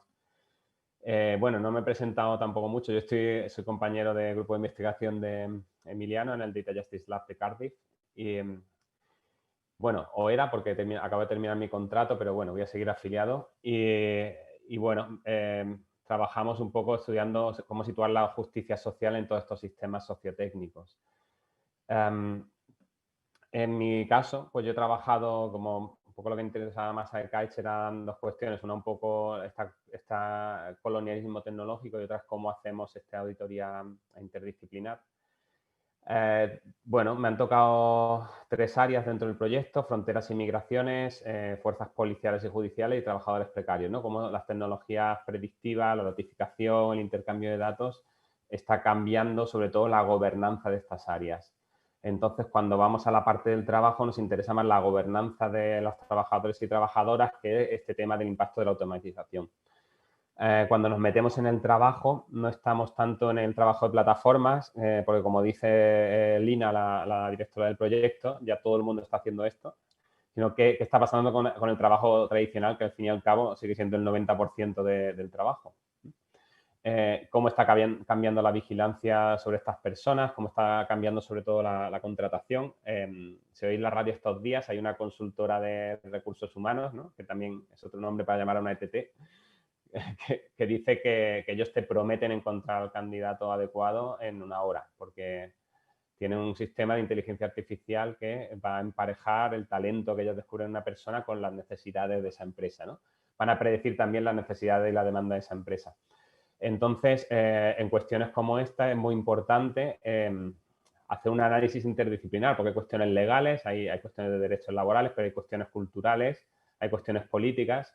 Por ejemplo, cuando un producto de este tipo dice que no discrimina, pues suele entender la discriminación como que los ratios de contratación de tales categorías sociales que suelen responder a un contexto estadounidense, pues más o menos son similares, ¿no? Cuando se hace una selección de candidatos. Y bueno, pues para esto me ha tocado hacer una investigación muy diferente a la que yo hacía en la academia, volviendo un poco a lo que decía Emiliano. A mí cuando estaba en mis anteriores grupos de investigación me decían, vamos a hacer esto, ¿no? Y hacíamos una revisión del estado del arte, entonces te ibas a un buscador científico, te bajabas casi todos los artículos y los leías y catalogabas. Pero esto es diferente porque hay que ver si esta herramienta se usa de verdad, si hace lo que dice que hace, cuáles son los clientes que la tienen, ¿no? Cuáles son las funcionalidades que se usan, porque a veces la herramienta ofrece varias funcionalidades, ¿no? Y para esto, pues eso, te tienes que ir a las patentes, te tienes que ir a artículos similares que te den un poco de confianza, ¿no? Por ejemplo, pues ellos dicen que predicen emociones en los trabajadores y te tienes que ir a ver textos críticos de psicología para ver qué tal es esto de establecer categorías compactas entre las emociones de las personas, ¿no? Y además que tiene que ver esto con el rendimiento en el trabajo. porque al final lo que hacen estas herramientas es situarse así. Dicen, no, voy a hacer mediante análisis de texto de las redes sociales un perfil emocional y de personalidad para ver si esta persona encaja en tu empresa, ¿no? Dentro de este análisis que hacemos, por ejemplo, en mis aportaciones, pues claro, cuando yo me meto a analizar el modelo matemático subyacente y el modelo de Machine Learning, pues yo explico qué variables hay de entrada, qué se está optimizando, cuál es la tarea que se resuelve realmente. Entonces, por ejemplo, cuando una empresa dice que detecta talento, cuando tú lees cómo funciona el producto con los documentos técnicos, no detecta talento, lo que hace es comparar a las personas candidatas con los trabajadores que hay en la empresa, de alguna manera, y los que se parezcan a los que hay en la empresa, porque se expresen igual, por ejemplo, escribiendo, y den lugar a estos análisis de personalidad, pues se acaban emparejando, ¿no? Entonces, hay que meterse dentro de los documentos y dentro de las patentes a ver un poco qué están haciendo. Por entender un poco lo complejo de cada área, ¿no? Si nos metemos en la parte solo de contratación, o sea, toda la parte de gestión de recursos humanos de una empresa incluye captación de talento, vigilancia, evaluación de rendimiento, entrevistas automatizadas. Entonces, todo esto son muchísimas empresas, sobre todo estadounidenses, que van metiendo sus productos en países más al sur, cuanto más al sur, ¿no? Porque las otras que hay en este ámbito que he visto son alemanas y holandesas, ¿no? Entonces, desde estos contextos se lanzan estas empresas y ahora aquí, en países que no están desarrollando estas tecnologías, las están usando para catalogar a la masa de trabajadoras y trabajadores, ¿no? Y para medir el rendimiento. Entonces, esto es una de las conclusiones, por ejemplo, que tenemos en uno de los artículos. Hay muchísimas más preguntas que hacerse, pero bueno, yo creo que esto sirve un poco de resumen. Ahora Ekaitz me dice si quiere, bueno, pues si quiere que detalle algo más. O sea, aquí como vemos es del sur, porque buena parte de estos mecanismos, buena parte de estos algoritmos, buena parte de estas tecnologías están racializadas siempre y siempre reproducen los sesgos ya no solo de raza, sino de género y de etnia. Y además hay otro componente, que toda esta economía digital se centra siempre y recae en fuerza de trabajo que está ubicada en el sur global, ya sean call centers que recaen sobre trabajadores latinoamericanas. Entonces, es evidente que un foco de una característica propia del capitalismo digital es esta. Y por tanto, a la hora de pensar en la soberanía digital no lo puedes hacer fuera de estos baremos, o sea, fuera de este marco teórico. Entonces, aquí se juntan tres visiones que a mí me parecen interesantes. De un lado tenemos una visión que es técnica, una visión que es capaz de escrutar el algoritmo, es capaz de coger que es el machine learning, que es la inteligencia artificial, y decir de manera empírica, este es el problema. O sea, hace recientemente poco una académica llamada Karen Gregory, en el primer grupo de trabajo, nos decía la manera en que habían hecho eso de manera empírica, es decir, analizar cómo el algoritmo de Deliveroo estaba utilizándose para privatizar la infraestructura de las ciudades, y vas con ese algoritmo y de manera empírica vas y lo presentas, ¿no? Entonces, eso es una prueba empírica. Y después tenemos esas dos partes que tienen una labor de deliberación, de representar cómo se representa.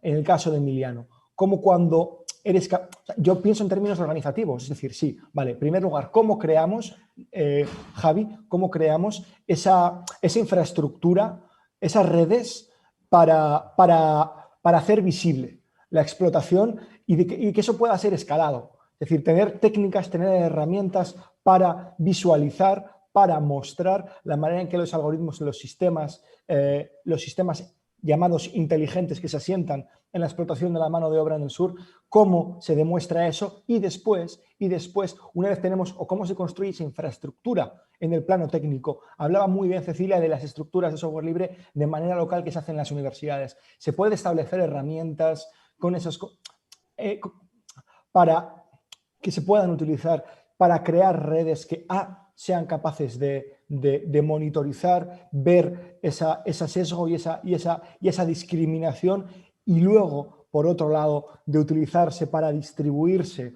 para difundirse de una manera respetuosa y representativa en el caso de Emiliano. Es decir, cómo se juega esa tensión, que al fin y al cabo es la propia pregunta que atañe a los grupos constructivistas de unir esa inteligencia técnica y esas con las estructuras sociales para tener un impacto político, ¿no? La pregunta esa técnica, Javi, que va para ti, que va para Cecilia, y luego ya con la respuesta entre Emiliano, ¿no? De cómo se construye esa infraestructura a nivel local, desde esa perspectiva local que presenta Cecilia, pero también desde esa perspectiva técnica que te puede dar Javi, cómo se pueden crecer esas alternativas, cómo se pueden escalar y luego cómo se pueden, Emiliano, llevar a un punto de difusión, ¿no? Bueno, yo, por ejemplo, creo que una forma que se está construyendo es que cada vez van saliendo más marcos de análisis que se han hecho con comunidades de estos sistemas, ¿no? Entonces, por ejemplo, un marco podría ser uno llamado Algorithmic Ecology, que lo ha publicado un grupo que se llama Free Radicals. Y, por ejemplo, pues ellos han definido un nivel de comunitario, es decir, cómo impacta en la comunidad la tecnología, otro operacional, que es donde están los datos, donde están los algoritmos, las patentes, los técnicos, por ejemplo, de la policía, ¿no? O de servicios sociales, luego otro institucional, ¿no? Porque hay gente que habla de institution in the loop, institución en el bucle, y otro ideológico, ¿no? Y esto, tú ahora esto que han hecho para analizar los algoritmos de servicios sociales en esta ciudad, pues a ti te sirve para traerlo aquí y que cada uno también se ubique en su nivel, ¿no? Yo me ubico en el técnico, pero sabiendo que luego hay un nivel ideológico y luego hay otro comunitario. Y luego, pues en nuestro caso, nosotros vamos a donde están los movimientos sociales y los sindicatos y les escribimos y tenemos un trabajo proactivo de comunicación y de reunirnos. Te lleva tiempo porque tienes que llamar muchas veces porque además, claro, esto es tu trabajo, pero muchas veces escribes a alguien que es activista en su tiempo libre, ¿no? Yo estaba en los dos lados, que también estaba en un colectivo y te escriben académicos que están haciendo la tesis y ellos tienen prisa pero tú haces lo que puedes, ¿no? Entonces también ser consciente de eso. Me decía Sasa Costanza, que es una investigadora del MIT, que tiene un libro estupendo que se llama Design Justice, que, por ejemplo, ella en los proyectos de investigación siempre reserva una buena parte del presupuesto para pagar a los que participan en las reuniones desde las comunidades y colectivos, ¿no? Bueno, es un detalle, pero si vas a sentar a un montón de gente en una reunión y hay unos que cobran y otros que no, ya estás creando unas divisiones. Y luego, pues, por supuesto, el código, ¿no? Te acaba de pasar a ti, que has desarrollado la web con varias personas, el scrapeo del BOE, ¿no? Y alguien lo ha visto en Twitter y ha dicho, pues yo había hecho también un software para esto, ¿no? Y ha puesto el GitHub y bueno, hay gente haciendo cosas y compartiendo lo que vas haciendo en código, creas sinergias, ¿no? Y es un poco ahí el camino. O sea, yo creo que es muy importante hacer las cosas, pero también con cuidado, ¿no? Sabiendo desde dónde te aproximas. Sobre todo, depende, o sea, no es lo mismo, o sea, si vas a trabajar con migrantes es complicado. Los refugiados muchas veces no quieren interactuar, ¿no? O interactúas con las organizaciones, ¿no? Que hacen de proxy sobre estas personas. Entonces, pues bueno. Y luego a nivel técnico, la advertencia de que nos viene todo marcado desde Estados Unidos, que ahora cuando hacen aquí, se habla de la Secretaría de Digitalización, el problema es que los algoritmos no estén sesgados, pero bueno, no es el único problema. Un algoritmo puede tratar a todo el mundo por igual y ser opresivo, ¿no? Entonces, esto ha venido muy importado de que en Estados Unidos se definió a finales de los 70 la discriminación como un test estadístico de paridad porcentual, y si pasaba eso de una proporción determinada, ¿no? De 4/5, pues ya se consideraba que un proceso, por ejemplo, de contratación o de asignación de recursos sociales era justo, ¿no? Entonces eso al final acaba extrapolándose a todo el planeta, ¿no? Y acaba diciendo, bueno, pues si pasamos también nosotros esto, el sistema ya es justo, ¿no? Este criterio técnico estadístico. Que además con unas categorías reducidas allí, ¿no? Porque, bueno, y aparte que las categorías raciales no tienen nada que ver las de Estados Unidos con las europeas, ¿no? Pensamos en el contexto de racismo contra el pueblo gitano, no tiene nada que ver con el racismo que hay en Estados Unidos. Entonces, esos serían algunos pequeños consejos de mis 2 años y medio de colaboraciones en el Data Justice Lab. Cecilia. Bueno, yo sumo desde nuestro sur, no solo global, sino geográfico también, algo que decía Emiliano al principio, y me parece que ahí hay un punto importantísimo con el tema de el lenguaje, el idioma y la documentación, ¿no? Nos encontramos, por ejemplo, uno de las temas o áreas desde las que trabajamos el tema de la adopción de las tecnologías libres es con las redes sociales. Y las redes sociales libres, si bien es un universo amplísimo, mucho más grande que el de las redes sociales privativas, hay muy poca documentación en castellano, que es el idioma que se habla en Argentina. Entonces, ahí estamos encontrando como un punto importante para pensar esto que vos preguntabas, Ekaitz, del escalado, ¿no? ¿Cómo escalamos? Bueno, si una organización tiene su migración, vamos a decirla, medirla en términos capitalistas exitosa, esa migración documentada, y no documentada como estamos acostumbrados y acostumbradas a leer los programas, ¿no? Y la documentación de cómo la instalo y cómo toda la parte técnica, sino una documentación mucho más experiencial, donde toda esta estrategia pedagógica que describía antes esté plasmada. Eso está haciendo ya una suerte de lado, porque está todavía todo en curso, pero sí de ir como invitando a otras organizaciones que trabajen en la misma temática o que compartan algún tipo de red. Supongo que allá en España también se debe organizar de esta manera, pero acá los movimientos sociales suelen estar agrupados en redes o en frentes, o tienen distintos nombres, donde varias organizaciones, en algunos casos muchas organizaciones de las mismas temáticas, permanecen en contacto permanente. Entonces, ese es un buen punto de escalado, ¿no? La documentación, y vuelvo a insistir, no desde la parte técnica, no es menor explicar cómo se usa una aplicación, pero sí qué significa en términos políticos, qué significa en términos activistas, realizar esa adopción de tecnologías libres. Ahí me parece que hay un buen punto de entrada.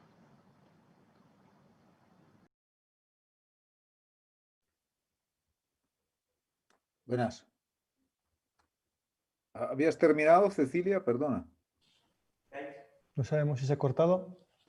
Sí, sí. No, porque vi la imagen fija, pensé que se había cortado. No sé si tenías que terminar. No, adelante. Gracias.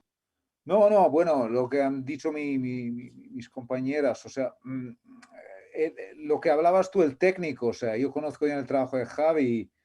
La cuestión es que obviamente él es una cuestión de capas y de niveles. El nivel técnico tiene que estar porque se trata de ver el entramado, también incluso a nivel, desde mi punto de vista, a nivel etnográfico. Tú citabas la investigación de Karen, bueno, nosotros que trabaja en Escocia, nosotros la conocemos y obviamente lo que hizo con los gig workers y luego lo que hizo en la ciudad es una etnografía del algoritmo, porque cuando son sistemas opacos y muy difíciles de descifrar, se tienen que entrar cuanto más en las entrañas y hacer todo el trabajo que documentaba Javi. Pero este es un trabajo que está íntimamente conectado al otro nivel, al social y al cultural y al político.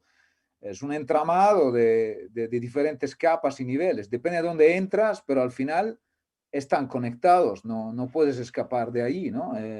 Lo que pasa es que es difícil ver todo el entramado y toma mucho tiempo hacer estos tipos de investigaciones y estos tipos de entradas. En relación con lo que decía Javi de diferentes privilegios de gente que participa también en estos tipos de investigaciones y sistemas, tengo que destacar que parte del dinero poco que recibimos para la iniciativa la hemos dado a los que han contribuido durante el COVID a los primeros 50 contribuciones. Hemos tenido obviamente que pagar a la gente, sobre todo que está en situaciones de comunidades que son desfavorecidas ya de por sí, pero aún más con el COVID, y nos pareció que que ese pequeño, el 90% de lo que pudimos recaudar era para ellos. Eso me parece básico, lo que decía Javi respecto a muchos de estos proyectos. Otra cosa es que sea fácil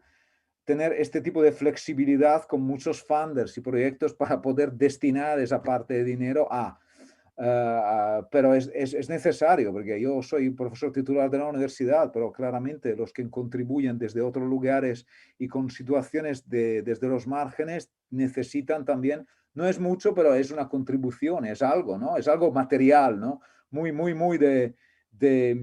concreto, ¿no? Para poder hacer esto. Y finalmente quería destacar que se habla mucho de, bueno, el enfoque, ¿no? De cómo podemos hacer esto más justo o tal, y de cómo podemos tener en cuenta las necesidades de las comunidades, que al fin y al cabo es algo muy viejo de los medios alternativos y radicales. Siempre la cuestión de cómo y que solamente se ha visto, digamos, amplificadas en la sociedad datificada, y ahora se habla de algoritmos, pero las cuestiones hay una continuidad aquí, pero también hay un marco que se pregunta, ¿no? Del abolition, que dice si tenemos que utilizar estos tipos de sistemas en primer lugar, o sea, que también dice igual no tenemos que usarlos, y en muchos casos no tendríamos que usarlos. Entonces, en lugar siempre de aceptar un poco la inevitabilidad con lo que nos vienen contados, en plan, vamos a tener, ¿no? Que la misma inevitabilidad con la que nos contaban la vigilancia de las cámaras cuando las ciudades fueron inundadas de cámaras, y era como, no, porque es que es así, y entonces de repente el presupuesto va todo por cámaras, aunque haya muy pocos estudios que miden cómo puede bajar la criminalidad debido a esto. Ahora estamos en la misma situación de inversiones brutales en el desarrollo de inteligencia artificial y de sistemas algorítmicos, pero muchos colectivos se preguntan precisamente, ¿tendríamos que usarlos? Entonces, ¿es necesario que sean tan pervasivos en cada aspecto, desde la educación a la salud, al acceso universitario?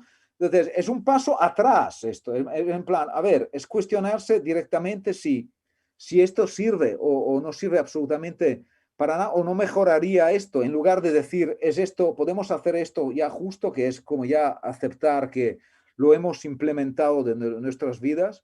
Creo que es algo importante, ¿no? Que tendremos que plantearnos, sobre todo en relación también con otros tipos de trabajadores. Los gig workers no están en una situación donde pueden escoger, están en una situación donde o hacen lo que el algoritmo dicta y están detrás de esto, o no tienen manera también durante una pandemia. Esta es un poco la situación. Entonces hemos pasado desde un divide y una brecha a una digital coercion, ¿no? Una forma más obligada de estar, ¿no? En todos los ámbitos, ¿no? Entonces hay que preguntarse, ¿no tendríamos quizás en varios ámbitos que luchar para no tener ese paso, ¿no? Para no llegar a ese punto? Y eso es lo que creo que es importante, ¿no?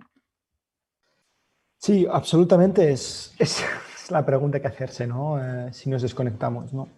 La cuestión principal, y no sé si Cecilia está por ahí porque la vemos cortada, pero estaría bien que respondiera. La cuestión aquí es evidente que hay una falta de organización en lo que corresponde a la manera en que se juntan los intereses de distintas clases. Y con estas clases me refiero, en el caso de la gig economy, especialmente en el sur, que es donde aún están empezando, como vimos en una de las primeras mesas de trabajo con Karen, a organizarse de manera paulatina. Y es que no hay una alianza entre esa pequeña burguesía que puede representar el desarrollador o el programador. No lo hablo en términos universitarios, sino el que compone, que está en la empresa, el que forma parte de una profesión relativamente estable con sueldo alto, y el trabajador que está expuesto a esos desarrollos, de esas herramientas por las que esa persona gana tanto dinero. Esas personas que están sufriendo la programación de algoritmos. Entonces, para mí la pregunta no es si tenemos que desconectar a estas personas de esas plataformas y dejar que sigan siendo una clase baja y explotada, pero sin esas plataformas. Entonces, para mí la pregunta es la manera en que los intereses de ambos pueden converger y la manera en que de algún modo se pueden utilizar tecnologías o herramientas tecnológicas no de manera autónoma y como único fin, sino de la manera en que se pueden desarrollar para, de algún modo, tener fines organizativos mayores. Es decir, a mí no me cabe en la cabeza cómo todavía no tenemos plataformas más amplias para compartir nuestros trabajos, bibliotecas o archivos donde podamos escarbar en los papers o en las informaciones de acuerdo a una taxonomía más grande. ¿Por qué no tenemos, por ejemplo, nosotros hemos desarrollado un algoritmo muy sencillo, bueno, una plataforma, un algoritmo, un software muy sencillo, un código muy sencillo que automáticamente te saca todos los contratos del BOE de los últimos años, ¿no? Entonces, a mí no se me ocurre la idea cómo todavía no hay una infraestructura y por qué no está, la pregunta es por qué no está, que de manera automática, cada vez que se publica un contrato en el BOE, en el boletín oficial o en cualquier otra página de las contrataciones autonómicas, vaya de manera automática a través de un cron job, que técnicamente es una cosa súper sencilla de utilizar. No estamos hablando de grandes desarrollos de inteligencia artificial y de machine learning. Estamos hablando de que de manera automática ese contrato vaya a una interfaz a la que tenga acceso, o sea bien la ONG, o sea el sindicato, o sea la universidad, o sea el periodista, que se pueda suscribir a determinados contratos de determinadas empresas. Pero esto que puede hablarse de manera de la contratación pública, que puede servir para hacer escrutinio democrático de manera más sencilla, se puede extender a todo tipo de actividades que tienen que ver con el conocimiento, con la pedagogía, papers, artículos periodísticos. ¿Por qué no se han establecido ese tipo de sinergias para hacer más sencilla a través de una infraestructura que sea de feedback, de retroalimentación de información, ¿no? ¿Por qué no está eso sobre la mesa? Sabemos que no es problema técnico. Sí. No sé si se me escucha bien. Ekaitz, que me decías que estaba sin sonido.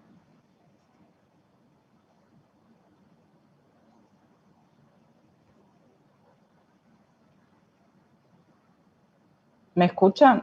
Perfectamente. Bien. Me parece que acá tengo que hacer como una salvedad de distintos contextos, ¿no? Porque por ahí entiendo que estamos pensando en distintos tipos de estructuras sociales. En nuestro caso, por ahí me refiero a Argentina o a Latinoamérica, hay ciertos avances en materia de lo que vos comentabas, por ejemplo, respecto a las universidades, ¿no? En cuanto a la disponibilidad de las producciones, ya hay muchas universidades nacionales que obligatoriamente publican, o sea, exigen a sus graduados y graduadas que las tesis de grado, de posgrado, sean publicadas con licencia libre. Entonces, ahí me parece que fuimos dando por distintas iniciativas y porque este activismo también es académico, ¿no? Porque también quienes nos movemos en el mundo académico tenemos esa preocupación, fuimos dando esas pequeñas batallas y logrando avanzar en ese plano. Sí, me parece, con respecto a la administración pública, que hay un tema que va más allá de la disponibilidad de lo que se produce, sino en dónde se almacena, ¿no? Acá hay un problema que tiene que ver con el desarrollo y con los servidores en la administración pública bastante grave, por decirlo de alguna manera, ¿no? Entonces, por ahí, para hacer este puente entre lo que vos comentás, que supongo que refiere más a la estructura de la administración pública en España. Y por ahí, este vínculo que vos hablabas el vínculo entre el desarrollador y el trabajador o la trabajadora de clases más bajas, por ahí también pensar no solo en una articulación, sino también en otras formas de desarrollo, ¿no? Porque si estamos pensando en una tecnología que responda a necesidades sociales, y bueno, la verdad que cuesta imaginar que esa tecnología se va a producir en una empresa de capitales extranjeros y situada en las grandes urbes. Entonces también pensar en una descentralización de las tecnologías y en una forma igualmente horizontal y cooperativa de producción, ¿no? En Argentina las cooperativas de tecnologías libres tienen un lugar importante, digamos, funcionan de manera horizontal, funcionan en el marco de lo que llamamos la economía social, que ya no estamos pensando en las multinacionales. No quiere decir que no están acá en Argentina, pero bueno, el formato con el cual nos acercamos más desde el software libre es al formato del trabajo cooperativo y de la economía social. Entonces ahí sí hay cierto puente. De hecho, el otro día, si no me equivoco, el martes, hubo un expositor de Argentina que hablaba de todo el tema de los trabajadores y trabajadoras de las plataformas digitales, o que trabajan o que están precarizados y precarizadas mediante plataformas digitales, y ahí ya hay un punto de contacto con cooperativas de software libre que están pensando en otro tipo de aplicaciones. Más respetuosas de la privacidad, del anonimato, y que, a ver, no lo vamos a plantear en términos evolutivos, ¿no? O desarrollistas, de que inevitablemente, pero están más encausadas a otro tipo de relaciones sociales y económicas.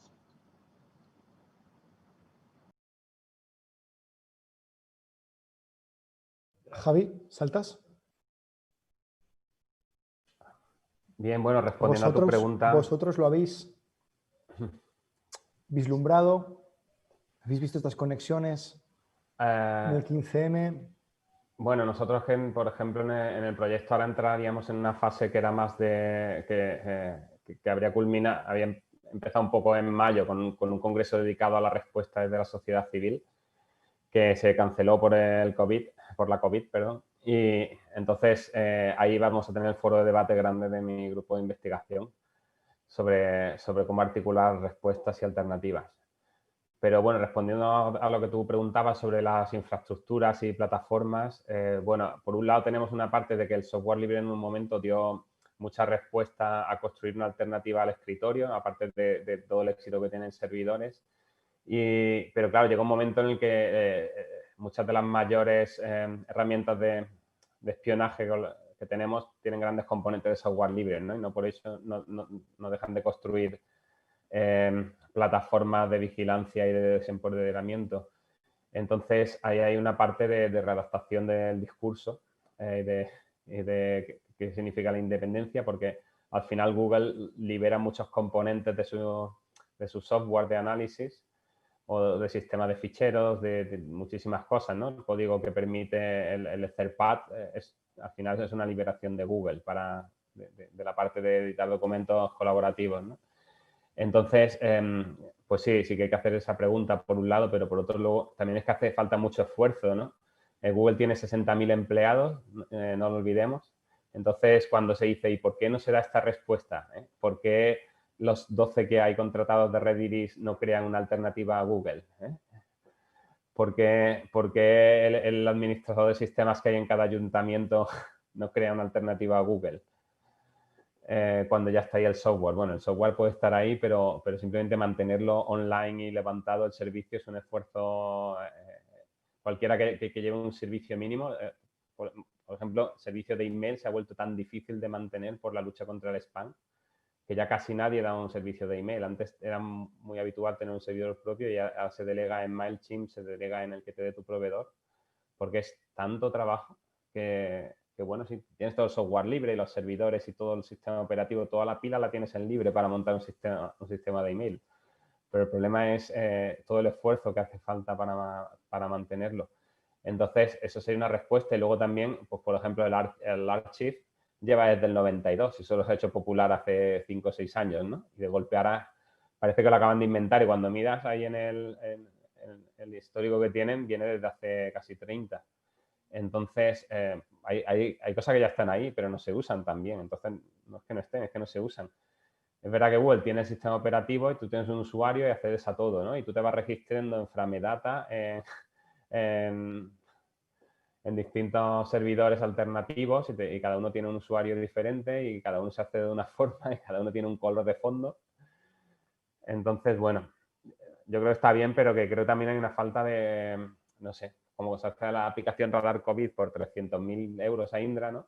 Y dicen, jo, qué desperdicio de dinero, ¿cómo han podido cobrar tanto? Y a la manera se ha gastado 20 millones. Entonces también hay una falta de percepción pública y política de lo que cuestan los desarrollos, ¿no?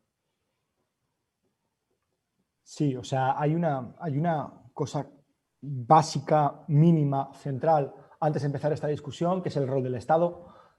Cecilia lo ha apuntado cuando decía, claro, Javier, necesitamos financiación, necesitamos dinero, necesitamos formas de desarrollar esto, pero necesitamos capacidad.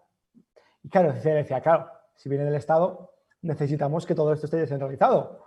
Es decir, que desde el Estado haya el dinero suficiente, A, para soportar todas esas infraestructuras que pueden dar servicio, B, que el Estado ceda la soberanía política para que no esté centralizado en el control burocrático. Claro, eso es lo ideal, ¿no? Creo que de eso no tiene duda nadie de que hay una visión política, además, que tiene que complementarse con la financiación. Es una visión política que tiene que legislar, regular o al menos decidir de manera radical bloquear algunas plataformas privadas, especialmente extranjeras, y focalizarse en el desarrollo de plataformas públicas. Pero aquí es la pregunta que a mí me emerge es esa. Vale, supongamos que tenemos ese Estado que financia el desarrollo de las necesidades que tengan, no las empresas, porque lo que estamos viendo posteriormente con el COVID es canalizar todos los fondos públicos hacia el desarrollo de tecnologías y de infraestructuras privadas, ya sea Telefónica o ya sea cualquier otra empresa. Sino, supongamos que tenemos ese dinero, supongamos que tenemos esa voluntad política, ¿qué empezamos? Empezamos creando una metaplataforma que sea capaz de aunar en sí servicios de pagos, servicios de mensajería. ¿Por dónde se empieza? Teniendo voluntad y teniendo dinero. Y teniendo eso lo puedes hacer. Mañana lo puedes hacer a través de una ley. Todo eso puede entrar en vigor. Pero después hay que imaginar la alternativa. ¿Y por dónde se empieza? ¿Por dónde se ponen los primeros pasos? Javi ha tomado la palabra. A Cecilia no la podemos ver, pero se la daremos posteriormente. Yo tomo la palabra y ya no hablo más, pero creo que hay que mirar a otras cosas que ya se han inventado. O sea, tenemos un sistema de distribución de agua descentralizado, no hay una única empresa estatal de agua, las carreteras funcionan y las llevan a cabo distintas administraciones, las construyen distintas empresas y las gestionan distintas entidades. Entonces, pues bueno, no sé, hay modelos distribuidos y federados que están funcionando en la realidad, igual que el sistema de correos internacional, ¿no? Tú mandas una carta y el cartera la mira de abajo para arriba y acaba llegando a otro país. Y primero mira si va a España y si no, la echa para otro saco, ¿no? Y ya llegará a otro país. Y son sistemas que funcionan.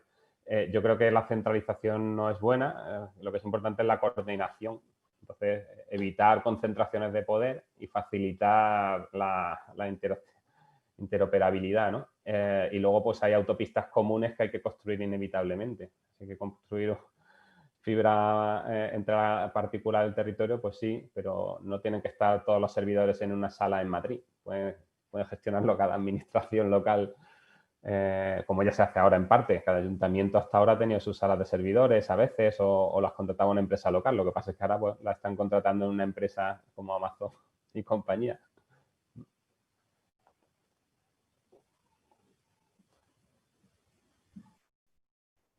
Emiliano, Cecilia, ¿queréis añadir? Cecilia, si quieres. Bueno, coincido con Javier en este sentido de la conectividad, ¿no? Que el Estado sea garante de la conectividad de todo el país, porque en estos lados, al menos, la pandemia lo que puso de relieve es que hay mucha desigualdad en el acceso a Internet, ¿no? Nos vimos obligados y obligadas a digitalizar nuestra vida y hay un sector importantísimo de la población que quedó desconectado del mundo. Entonces, ahí me parece que por lo menos para esta parte del planeta necesitamos, si hubieras, o por lo menos tomando tu pregunta, ¿no, Ekaitz, por dónde empezar? Yo diría que la conectividad es es fundamental, y una conectividad, sí coincido también con Javier en esto de que sea una infraestructura descentralizada, ¿no? Porque acá pasa lo mismo con respecto a Buenos Aires y el resto del país. Entonces también esa descentralización y esa distribución que nos pueda garantizar un acceso más igualitario, lo más igualitario posible a las tecnologías.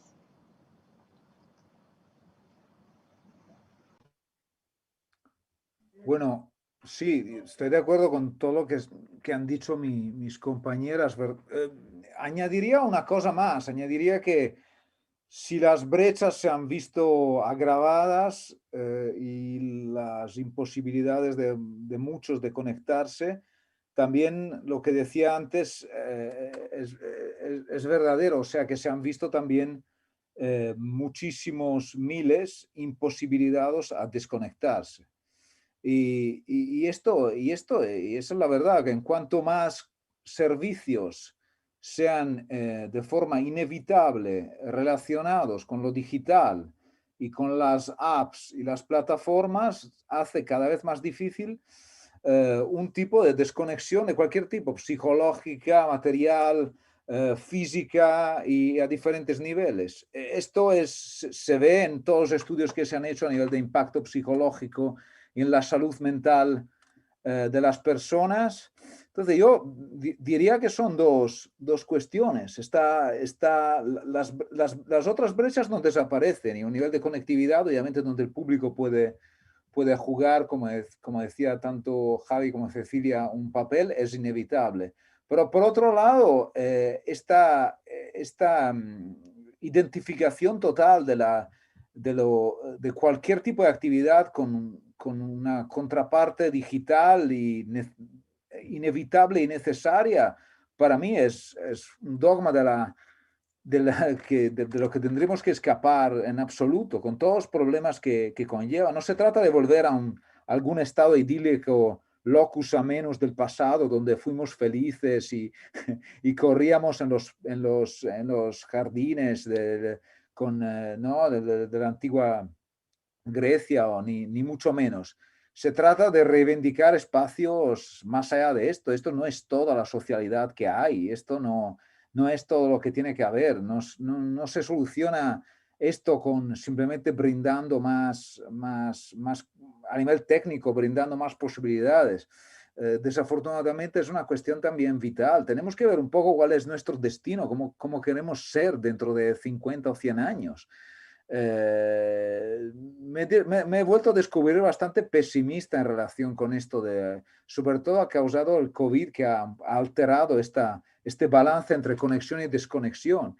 Y los relatos y las experiencias de la gente que no puede tener la decisión de desconectarse, y de trabajadores de Amazon, trabajadores de Uber, trabajadores del delivery, toda la gig economy, me han hecho pensar que esto es uno de los más grandes problemas que hay, definitivamente. ¿Qué hacemos por la mayor parte de estos trabajadores? ¿Qué hacemos por tutelar? No es suficiente decir derecho al oblío, un poco derecho. Sí hay políticas de derecho a desconexión dentro de empresas y a nivel europeo también, pero son muy tímidos como intentos. Yo creo que es algo que se tendría que hacer más radical desde este punto de vista, porque si no solucionamos una brecha igual y nos veremos completamente saturados y destrozados por la otra. Entonces, esto para mí es algo de la pandemia que lo he visto bastante claro como una de las problemáticas más grandes. Las dos cosas coexisten y pueden totalmente, tanto como la soberanía y lo corporativo coexisten, no son sistemas que se van a reemplazar. No. Entonces, veo estas dos lógicas como coexistentes y como parte de una tensión, de un mismo terreno. Bueno, sí, era la idea, ¿no? En España tenemos correos, ¿no? No hace falta irse muy lejos para ver que hay alternativas públicas, ¿no? Y la cuestión no viene siendo cómo las llevamos de manera eficiente al mundo digital para asegurar el bienestar de todas, ¿no? Entonces, tenemos un minutillo de lo que se llama de gloria, o tenemos como 3 minutos para terminar, donde me gustaría que cada uno de los ponentes que estáis aquí dierais un poco una línea, sino de intervención, sino una línea de alternativas, o sino una línea de esperanza para un mundo post-COVID, ¿no? Después de que haya vacuna y volvamos otra vez al viejo mundo, pero mucho más digitalizados, ¿no? Que sería lo primero que a lo que habría que enfrentarse, porque está claro que la COVID no nos ha venido, no ha venido para cambiar cambios hacia mejor.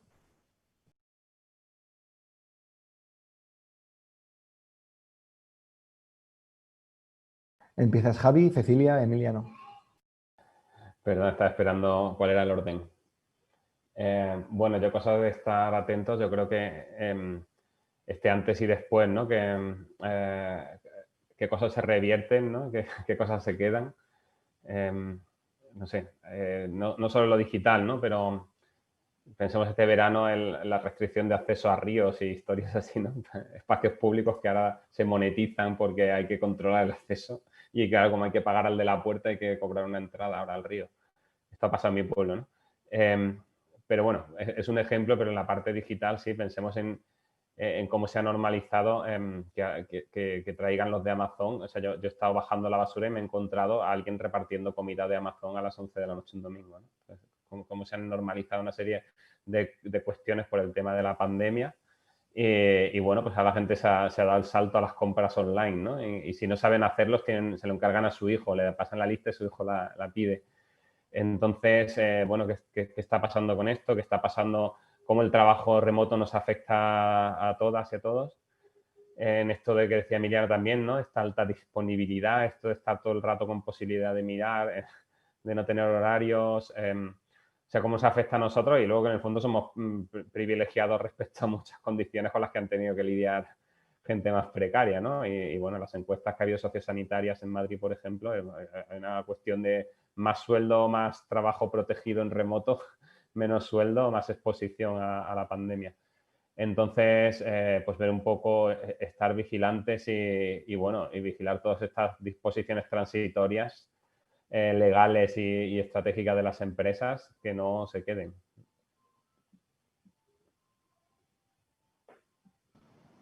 Bueno, tomo para cerrar esta idea que decía recién Javier de que en algún punto quienes estamos en el mundo académico tenemos muchos privilegios respecto a otras personas y a otros sectores de trabajadores y trabajadoras.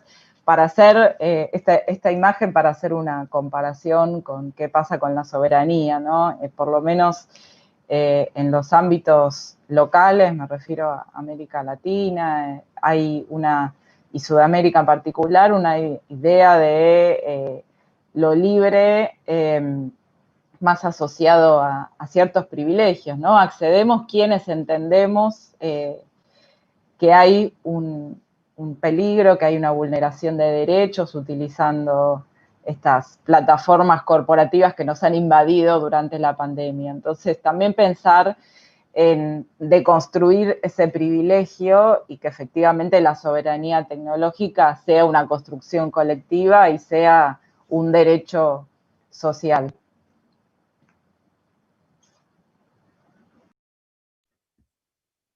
Bueno, si dices algo de esperanza igual, para no ser demasiado apocalípticos, diría yo que nos hizo ver la pandemia que también algunas cosas que hacíamos antes eran un poco absurdas y creo que en el momento post-pandémico, bueno, post esta pandemia, porque habrá otras claramente, post-COVID, algunas cosas se quedarán para bien. O sea, es obvio que desde el punto de vista académico a veces viajar al otro lado del mundo para dar una charla de 5 minutos dentro de un panel, en muchas ocasiones es algo completamente absurdo. Eso no quiere decir que sea absurdo ir a visitar una universidad, estar allí, hacer investigación. Esto es completamente fundamental y lo estoy echando de menos con toda mi alma. Pero hay un montón de micro intervenciones, cuestiones y tal, que se pueden hacer tranquilamente y mucho más efectivamente de forma digital, de forma virtual. Y las reuniones, o como era el trabajo para dar 10 minutos de intervención durante una reunión y viajar 1 hora y media en tren, ir, darla y volver 1 hora y media, es absurdo. Entonces, gracias a raíz del COVID se ha visto que algunas cosas se quedarán de esto y veremos cómo efectivamente algunas cosas sí mejorarán la vida de algunos, que sean más privilegiados también, pero por lo menos ha sido una especie de momento revelador para algunas cuestiones, ¿no? No todo es turismo académico problemático, no todos son viajes ridículos y tal, pero algunos sí. Algunos son cosas que nos podemos ahorrar tranquilamente, podemos no montar reuniones multitudinarias para cualquier cosa y solamente porque podemos hacerlo. Eso vale para el turismo masivo, para un montón de varias esferas de la vida y de ámbitos. Entonces quizás sacando esto nos hace ver lo esencial. Algunas cosas que en cambio no se pueden no hacer de forma como socializar, como hacer algunos tipos de investigación, como hacer algunos tipos de... y no sé, y también dar más visibilidad a estas formas más largas de estar en sitios, ¿no? No tan relámpago, ¿no? De estar un segundo en un sitio y luego irse después de una intervención de 5 minutos. Creo que esto es algo positivo. Si algo positivo hay, esto seguramente lo es. Gracias. Pues muchas gracias a los y a las tres por ayudarnos a pensar un poco en qué se puede empezar a hacer de manera pragmática y sobre todo por recordar qué se ha hecho ya y qué se está haciendo, que realmente es lo importante. Ya está ahí, solo hay que juntarlo, como quien dice, ¿no? Os despedimos ahora a las tres. Si en unos segundos estamos con Francesca Bria. Gracias. Gracias. Muchas gracias. Chao. Gracias. Que disfruten del fin de semana también, ¿eh? Gracias, chicos. Disfrutad. Vamos a por la última Gracias sesión. por la invitación. Saludos, Javier. Muchas gracias. Cecilia, un gusto. Igualmente. Un saludo para todos. Que estén bien. Cuídense mucho. Chao.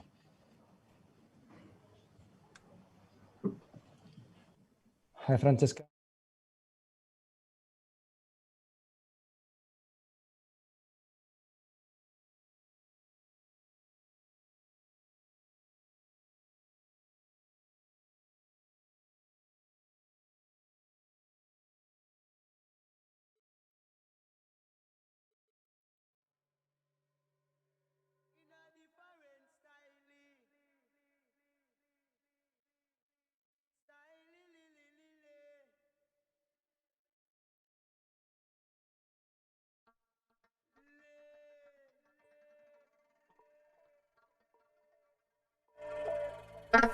Style, li, li, li, li.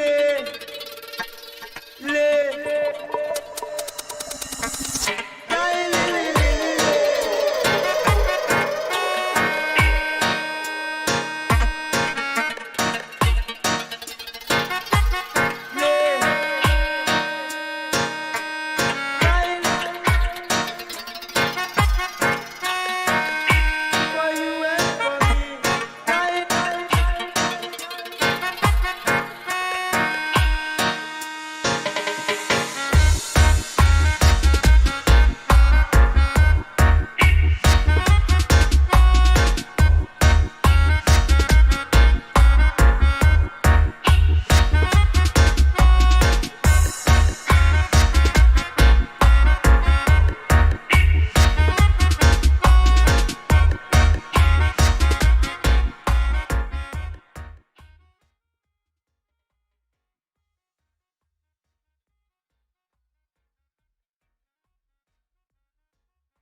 Good night. We are quite proud to introduce Francesca Bria, former Chief Technology Officer of ADOCOLAU, and I think that the first women that pursue a digital agenda of digital sovereignty in Barcelona. They moved from a smart city to a rebel city. They introduced democracy mechanism through digital technologies. They also introduce a lot of technicalities related to infrastructures, but mainly they politicize the digital technologies, and they introduced a very interesting agenda on data commons and data sovereignty that Francesca is going to explain. Thanks for being here. Hi, everyone. It's great to be here. Sorry, I'm going to speak English, not Spanish, but probably it's better. My Spanish is very Italiano and it doesn't really help. Oh, shall I just talk? You can yes, start. Okay. I was under the impression you were going to do questions. Yeah, that's what you said. Yeah, okay. At the end. I thought it was going to be an interview. No? Yeah, well, you can start talking if you want about the agenda that you pursue on a technical level. Okay, so shall I start from what we've done in Barcelona? Yeah.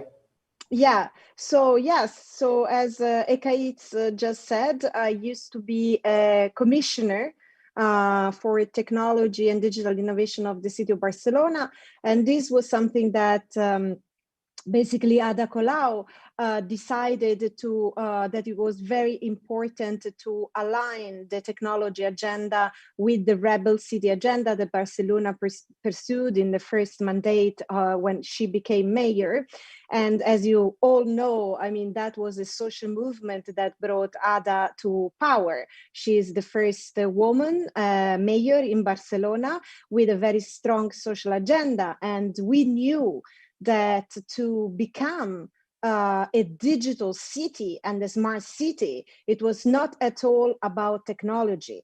So we didn't want to fall into the trap of a smart city as a technology-led, top-down agenda implemented by the big tech, where you basically were going to give the ownership of the critical infrastructure of the future, connectivity, data, sensors, and also citizens' life information about what is good, what's happening in the city to the big tech, actually selling this data and infrastructure twice, because as citizens, we pay for the services, for the public services. But in this case, we pay once for the public services, and then we pay twice giving our data to the big tech, because as we know, the business model of the digital economy today is based on the manipulation and the monetization of personal information and data. But let me start to explain a little bit why we wanted to pursue an agenda that was based really on citizens' participation, on data democracy, and in particular on putting technology at the service of people, at the service of the green transition, at the service of the agenda that Ada Colau was implementing in Barcelona. First of all, is because we know that this is not about technology.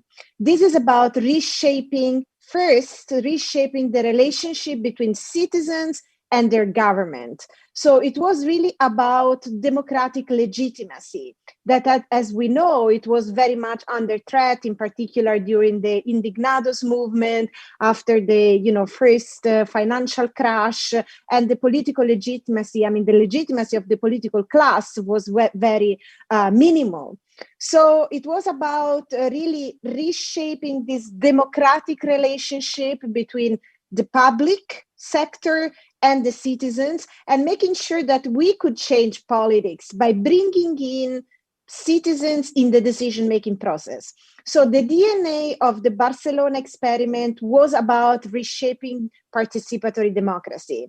And as we know, because I'm sure you are familiar with one of the actual largest experiments in the world about participatory democracy, this, although we used a lot of technological tools and infrastructures, this was not at all about click here to change the world. I mean, we really refused technological solutionism as an ideology, which was imposed by Silicon Valley, and which technological solutionism basically also tell us that, you just need an app, or you just need to introduce some technology in order to solve complex problems like access to housing, like poverty, like climate change.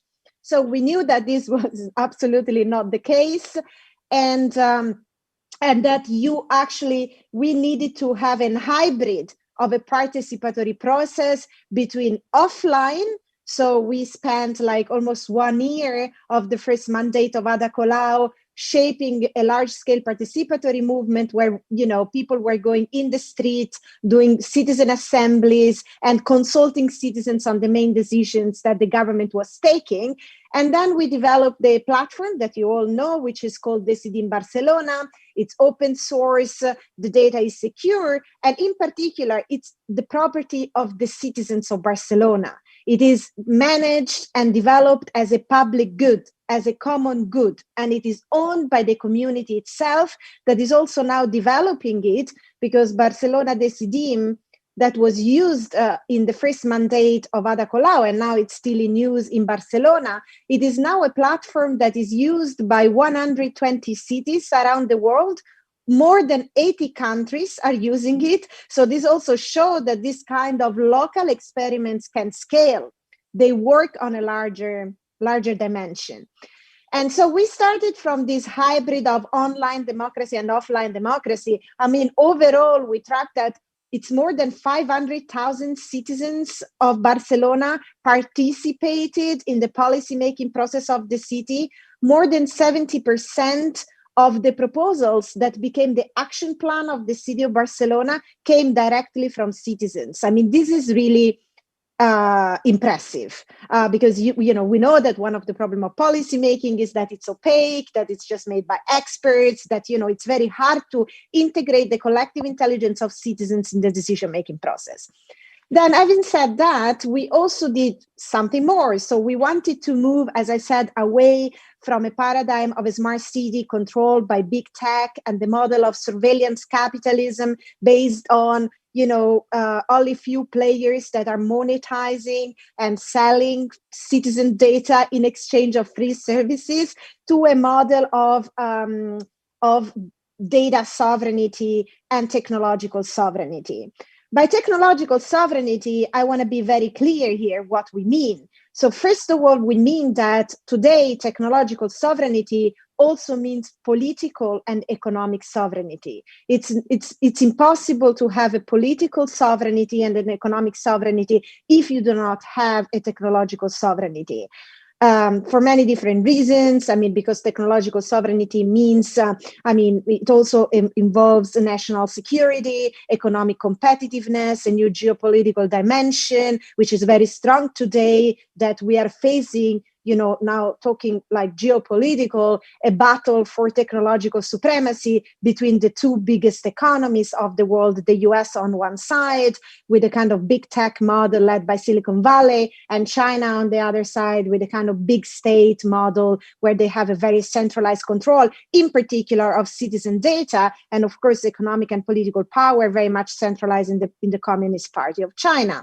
So we have these two models, and, you know, our ambitions, I mean, even you think, can you really propose an alternative from a city level? Well, the ambition was to propose another way, which is basically not the big tech, not the big state, but the big democracy. So devolving power to the citizens, engage them in a process of participatory democracy, but also making sure that critical infrastructures of the future, 5G, connectivity, data, artificial intelligence, can be conceived as a public good.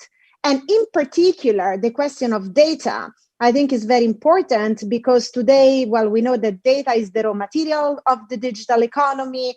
And we see a market value of these big tech companies, which business model is based on accumulating and aggregating data with artificial intelligence engines, is basically, you know, $7 trillion US. They run the market, they control the market. We are facing a kind of very big problem when we talk about corporate monopoly power, and basically decentralizing this data. But in particular, I'm proposing a new governance model, a new property regime for data that claims back people control over a critical material and the critical infrastructure of our time.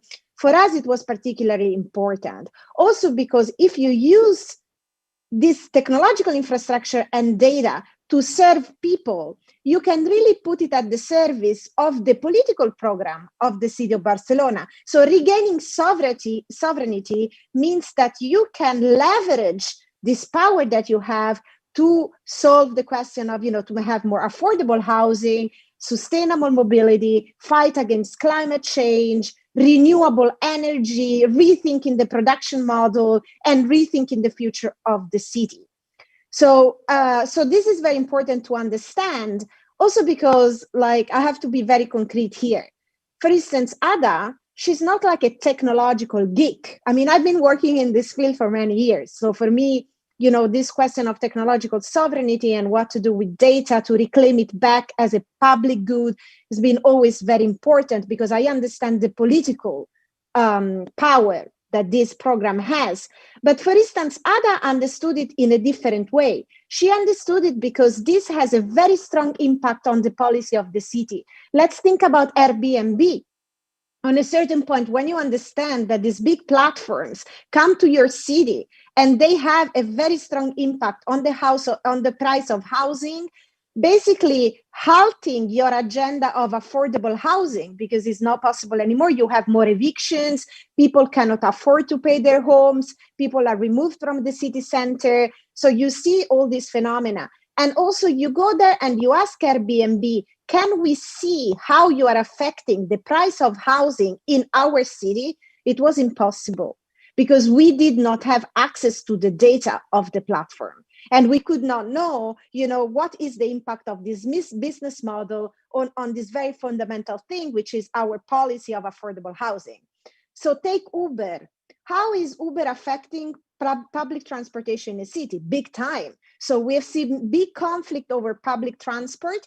If now we have the imperative of moving towards the ecological transition, a big issue is going to be public integrated green and electric mobility.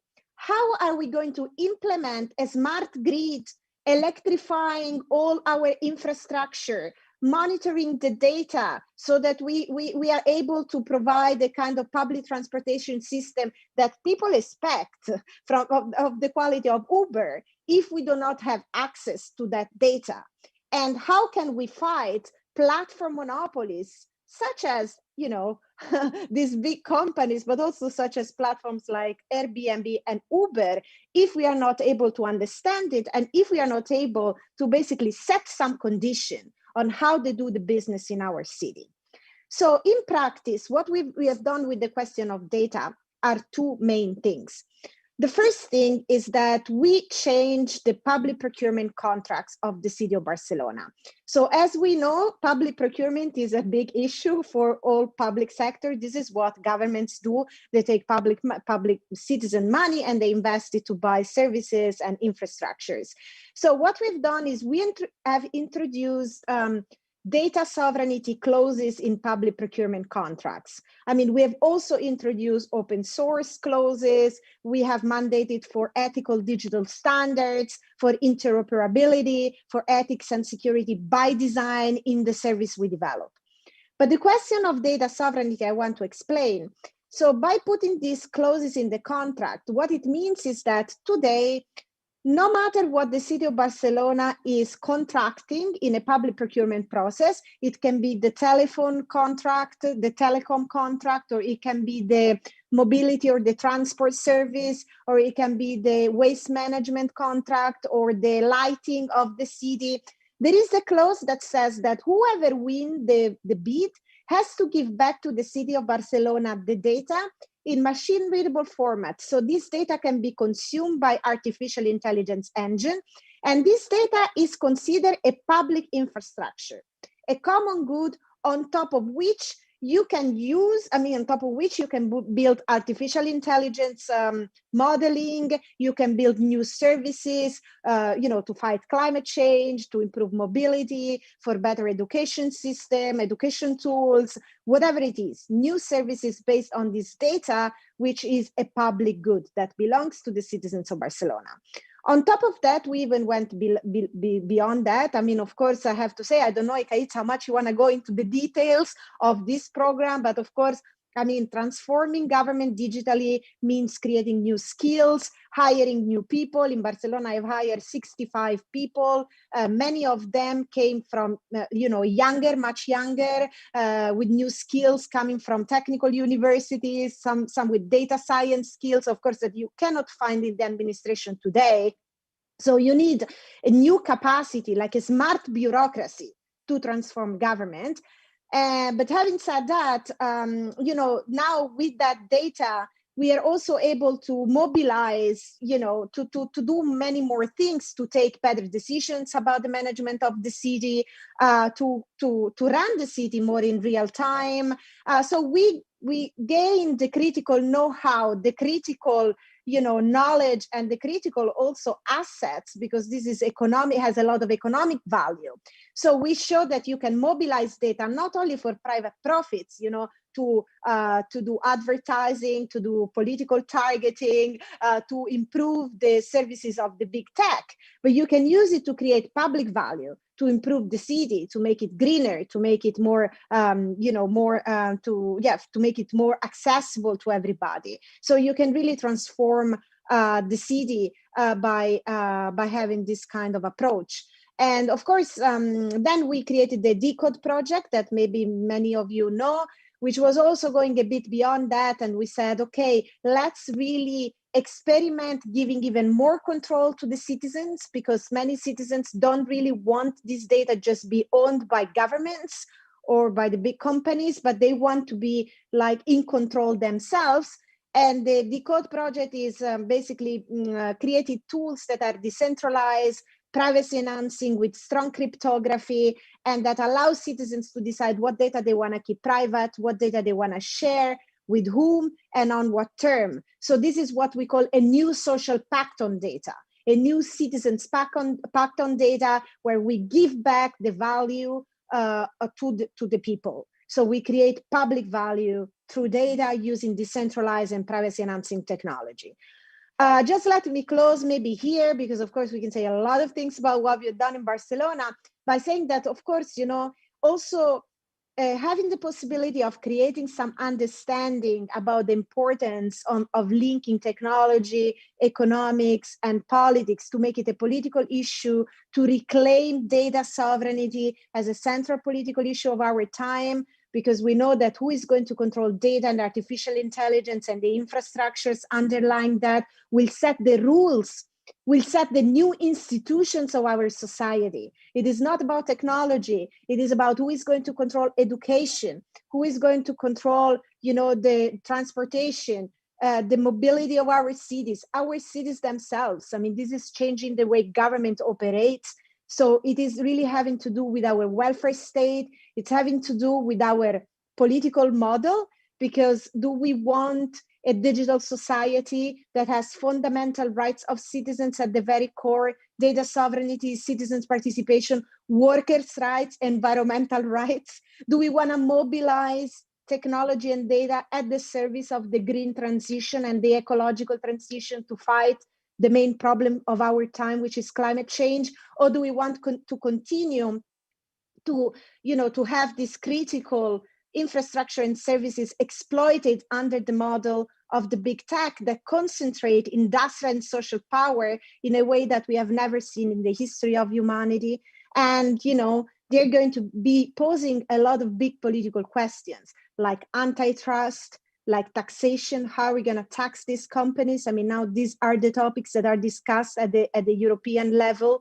What model of antitrust do we need? Do we need to break these companies because they are so powerful that they're buying all the small companies, in particular to get access to the data, so that they can then, prototype new services that are based on our healthcare data, on our more private use of data? How are we going to tax these companies? And in particular, is Europe going to be able to have in its own industrial strategy, where we build our own technological industry, we build our own capacity to manage data, artificial intelligence, quantum computing, and all the critical infrastructure of the future? And so we can also imagine an alternative business model that's based on socializing these critical assets, that's based also on including much more people and on creating public value.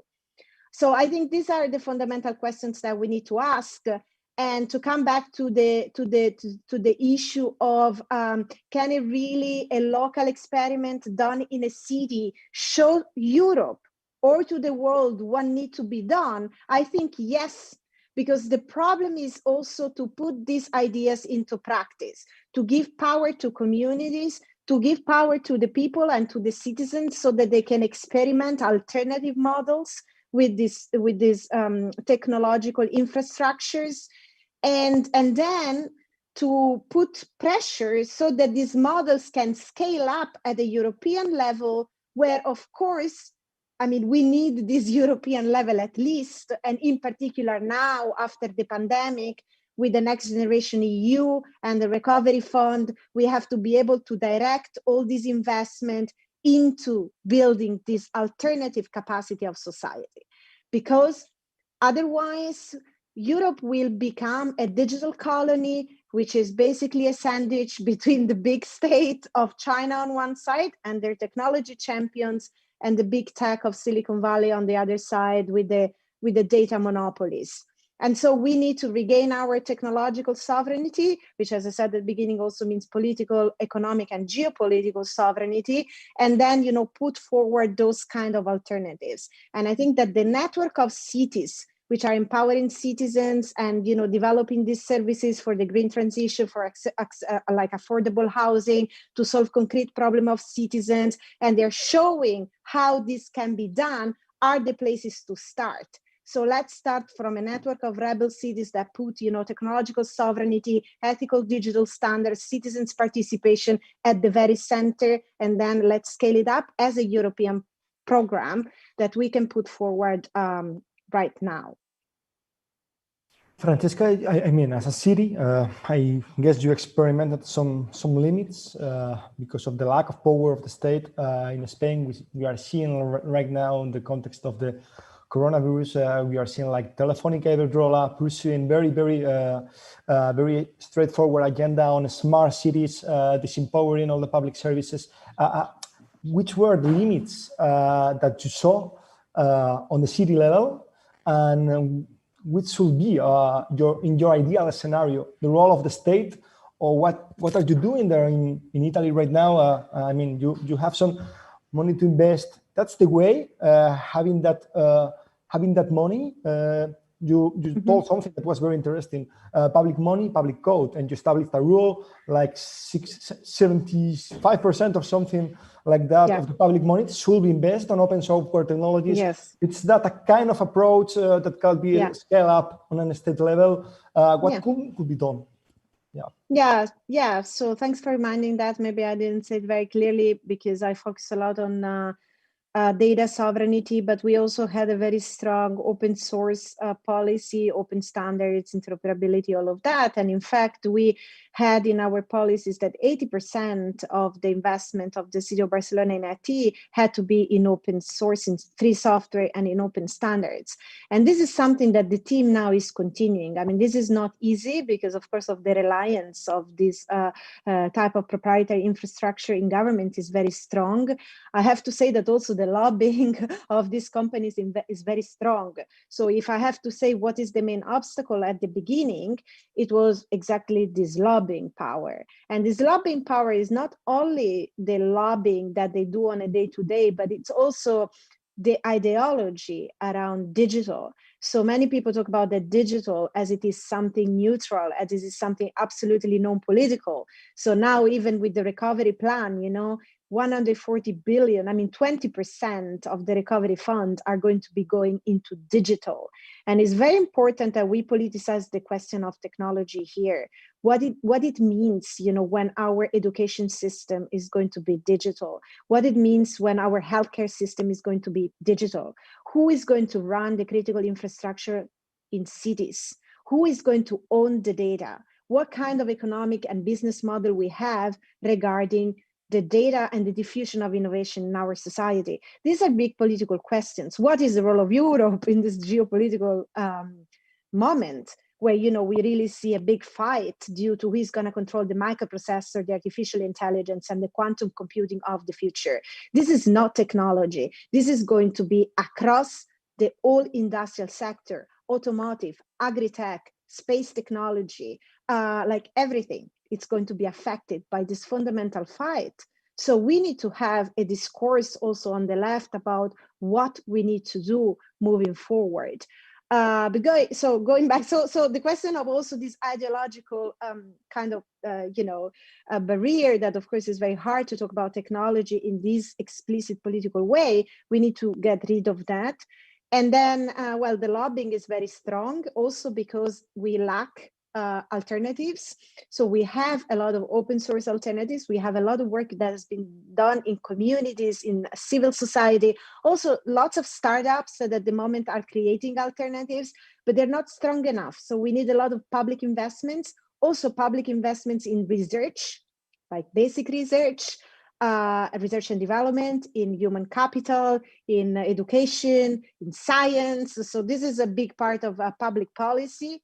And then we need to accelerate economic models that are beneficial, which have environmental and social impact that we can measure, and they're beneficial to society, and that respect fundamental rights of citizens, workers, and the environment. I mean, this is all really to be integrated in clauses, as I said before, in public procurement contracts. I mean, this is a little bit like the conversation we have for the bailout of the pandemics. Are we only bailing out the companies, just giving them money? Or are we helping to transform the business model? So say that you need to have target for decarbonization. You need to pay taxes in Europe. You cannot put your money in the fiscal paradise. This is the same conversation. Are we just giving money to the big tech, which actually are non-European because we lack alternatives? So I said we need an industrial, the industrial policy of the future is going to be about these things. Actually, it's not of the future, it's of the present. But, you know, when we give money, are we implementing data sovereignty clauses with standards? Are we implementing, you know, open source and in the procurement process? Are we implementing interoperability and the kind of sovereignty of data? All these things they have to be in, and they are political choices, of course. And then, so just to say, the obstacles are also that in politics, people that have this kind of responsibility, we have a very low consciousness about these topics and understanding. So a lot of the work has been also kind of explaining the importance and explaining what it is behind and explaining why things have to be done in a different way and why they are connected with the fundamental things why people are fighting for. Affordable housing, energy sovereignty, energy poverty, who is controlling public space in cities, better workers' conditions. I mean, all of these things are part of the same agenda. And it's time that, you know, we recognize that this is the case. So these are the big obstacles. Francesca, there was something that you mentioned it before, but what's very interesting, the kind of governance approach with firms, with the industry. So in this ideal approach, on this scenario, which is the relation between the data, that it's also from citizens, but how it goes, how it flows to the industry, how it helps to create a kind of a local ecosystem of startups, not followed by the neoliberal logic of entrepreneurship, but with another kind of approach where these businesses can take advantage of this data. They can pay a minimum quota or something, or a minimum tax to use it. So this industrial policy on a local level, how it works, because it's interesting. I mean, not only on a local level. I mean, I think here it has to be implemented on a European scale. I mean, I think the first thing is obviously to reclaim some governance and some sovereignty over this data. So now Europe is investing in Gaia-X, which is the European cloud infrastructure. I think it's a good step, maybe a bit late, maybe a bit too late, but let's see, maybe not. But anyways, I think let's see how this is going to be done. But the idea is also to create a golden standard for data security, data ethics, and interoperability, so that the data, you know, stays in Europe, and in particular, it stays with also the companies, because I mean, there is of course the personal and private data, that we produce, and this has to be governed by citizens themselves through decentralized technology, through cryptography, through rights to data, which we have enforced by the GDPR, because we have the most advanced regulation on the planet on these kind of things. But we have also the industrial data.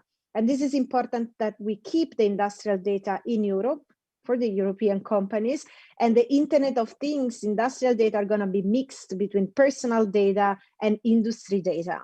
So now, for instance, the European Commission has released the Data Governance Act, has released the Digital Market Act, the Digital Service Act, and then there is going to be the Data Act early next year. So we will have a corpus, like a big framework of new laws that we are going to have to study in depth. But basically, one point that is very important is that, you know, the big platforms are going to be mandated to share data with rivals. This is also, I mean, in a different context, non-market context, because that's also what you're asking me. What about for the public good? So there is regulating the market in a kind of competition terms, but there is also leveraging and using data for the public good and for citizens' good. And how do you do that? I mean, also sharing, forcing these companies to share data for the public interest, data that is in the public interest. So there was a very interesting French law. I mean, this is what we have been experimenting in Barcelona with public procurement. It will be good to move out also, not only for public procurement, but an agreement that you do with all the platforms. Now I'm in relationship with the city of Hamburg that wants to experiment something similar. So maybe we will release the first law at the city level that does something like that, because it is important to understand that for us, it is not only about privacy. So it is about privacy, information, self-determination, people autonomy, and, you know, our rights over data, which is very important, but it is also the creation of public value, which is very important.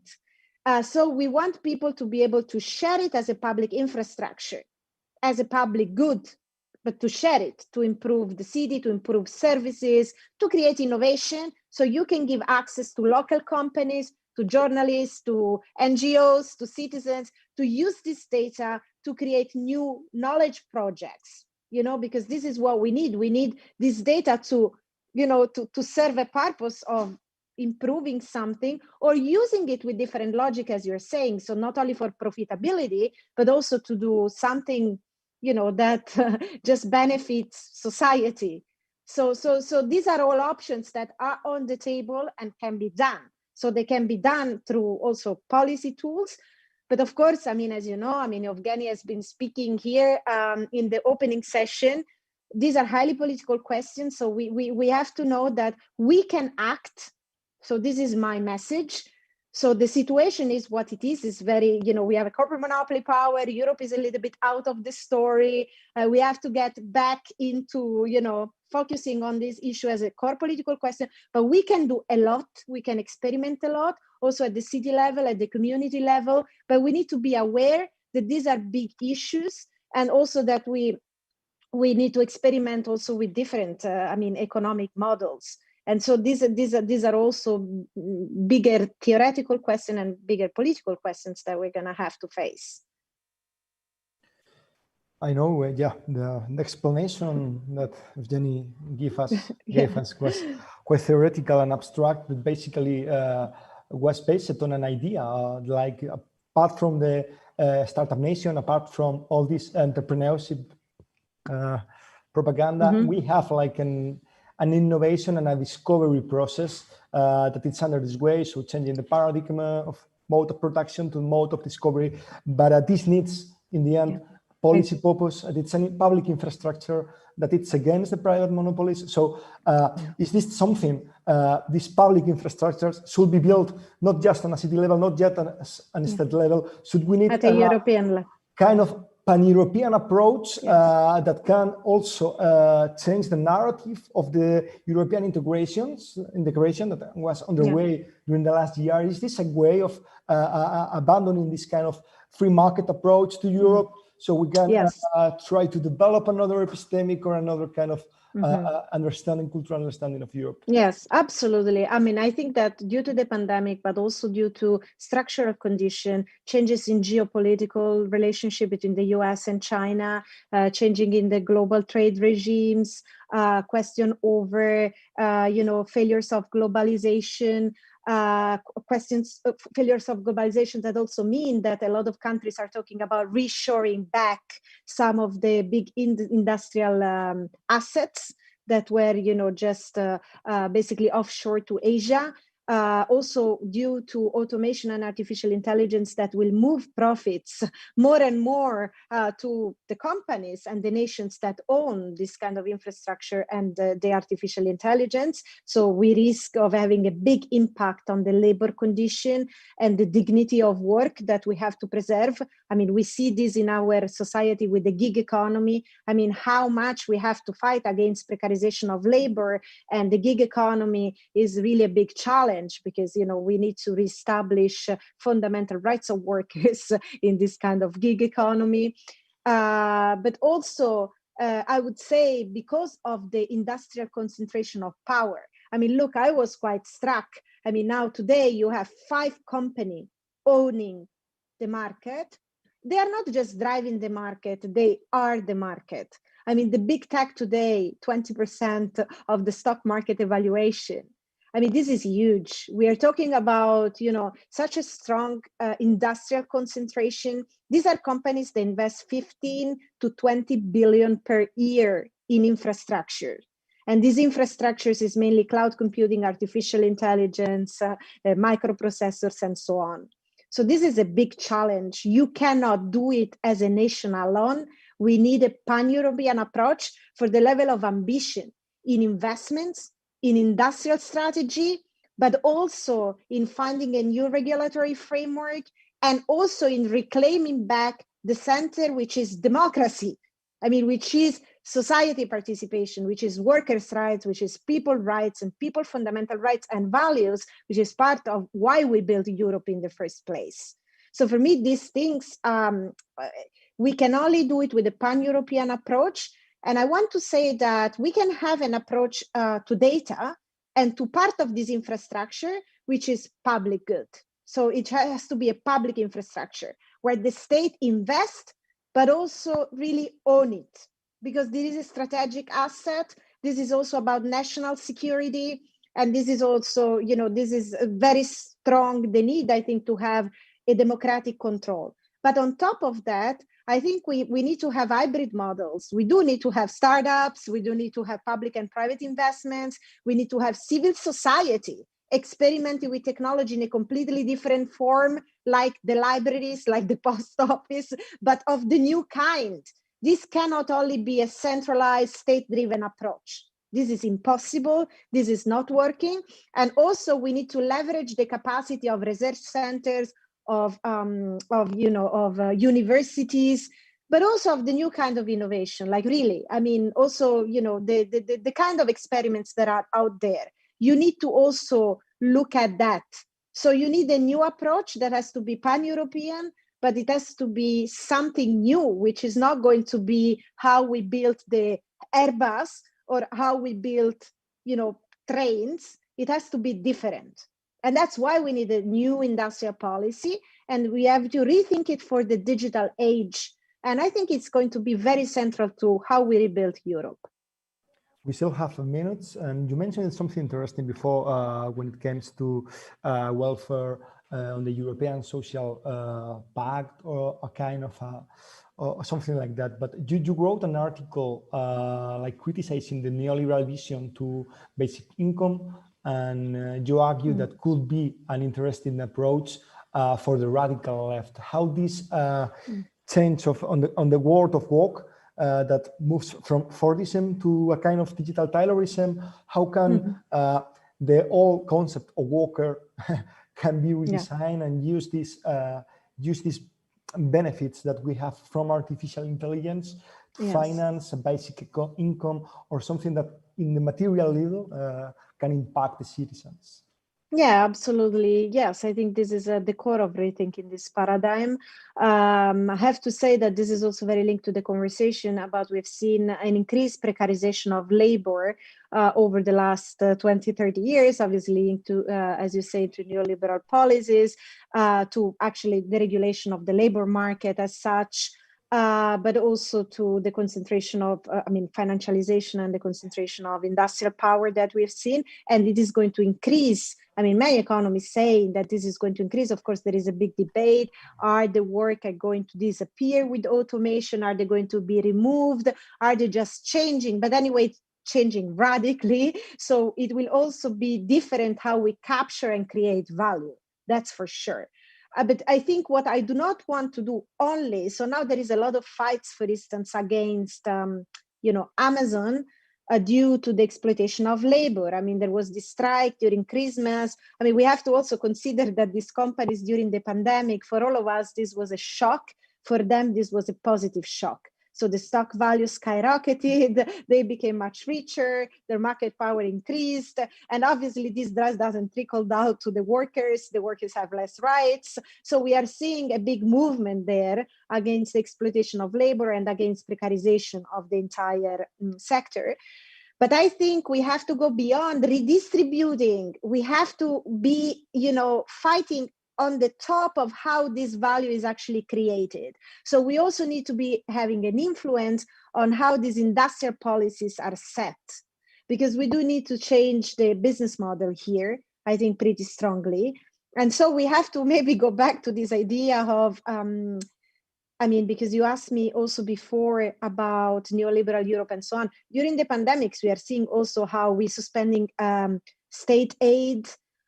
States are entering into the stakes. They are taking equity inside the main strategic companies. They are blocking foreign acquisitions of strategic technologies like artificial intelligence and biotech. This is not only happening between the US and China. This is happening in Europe. Germany 2 days ago blocked the Chinese acquisition of a biotech company, which now is very strategic because of the vaccine and so on, and is a sector that's growing a lot. So the state is very active into shaping the industrial policy and the economic policy. And this is something that is good. It is important to continue to do that and to shape that. So why am I saying this, responding to the basic income? Because this is the most important thing, understanding how you can shape and set the condition on the industrial policy front, on the creation of wealth, and then on the redistribution of wealth as well. And then, also understanding that the basic income, it's not about cash transfer and reducing the role of the state in the economy, is rethinking the role of state in the economy in terms of quality, not only quantity, like, directing more and shaping the market and so on. And also then rethinking the welfare state. So, in the neoliberal framework, the basic income is just cash transfer, and then we get rid of public healthcare, we get rid of public schools, we get rid of a lot of the core of the welfare state of Europe. So no, we have to strengthen public, the public welfare system, the infrastructure of it, and then we can have a basic income as a remuneration of the collective value creation that we do all the time, putting also, reproductive work and care work and the role of women at the very center, which is something very important also to rethink this economic model. No digital revolution without feminist revolution.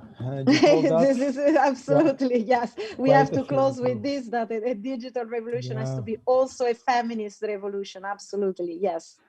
Exactly. So we don't have more time. And just to conclude, because you touch a very important point, we're going to finish now about also this digital money. Let's also, we are touching a lot of core infrastructure of the state, the welfare, the education, the healthcare system is going to be the next, that's going to be absolutely the core market of the big tech, and the identity and the personal data is already gone. And now we have the question of who is going to control the digital money. and we have this skyrocketing evaluation of Bitcoin. We have central banks coming in to try and regulate digital money. I mean, this is going to be important to have a public infrastructure for digital money and take back the sovereignty of our data and rebuild the foundation of the institution of our future, which is healthcare, education, our cities, and so on. I mean, this is the core of the conversation. Okay, so now we don't have more time now. Finished. Thanks, Francesca. Thank you you. gave us a lot of ideas to think on, to discuss here in Spain, that we need them, because there's no big debate. We tried this with these conferences. Hope it's good enough for thinking, food for thought. So thanks for your time. Cool. Thank you very much. Thank you. Bye-bye. And bye to all the Spanish people. Adiós. Gracias. Agur. Muchas gracias. Adiós. Adeu. Ciao. Ciao.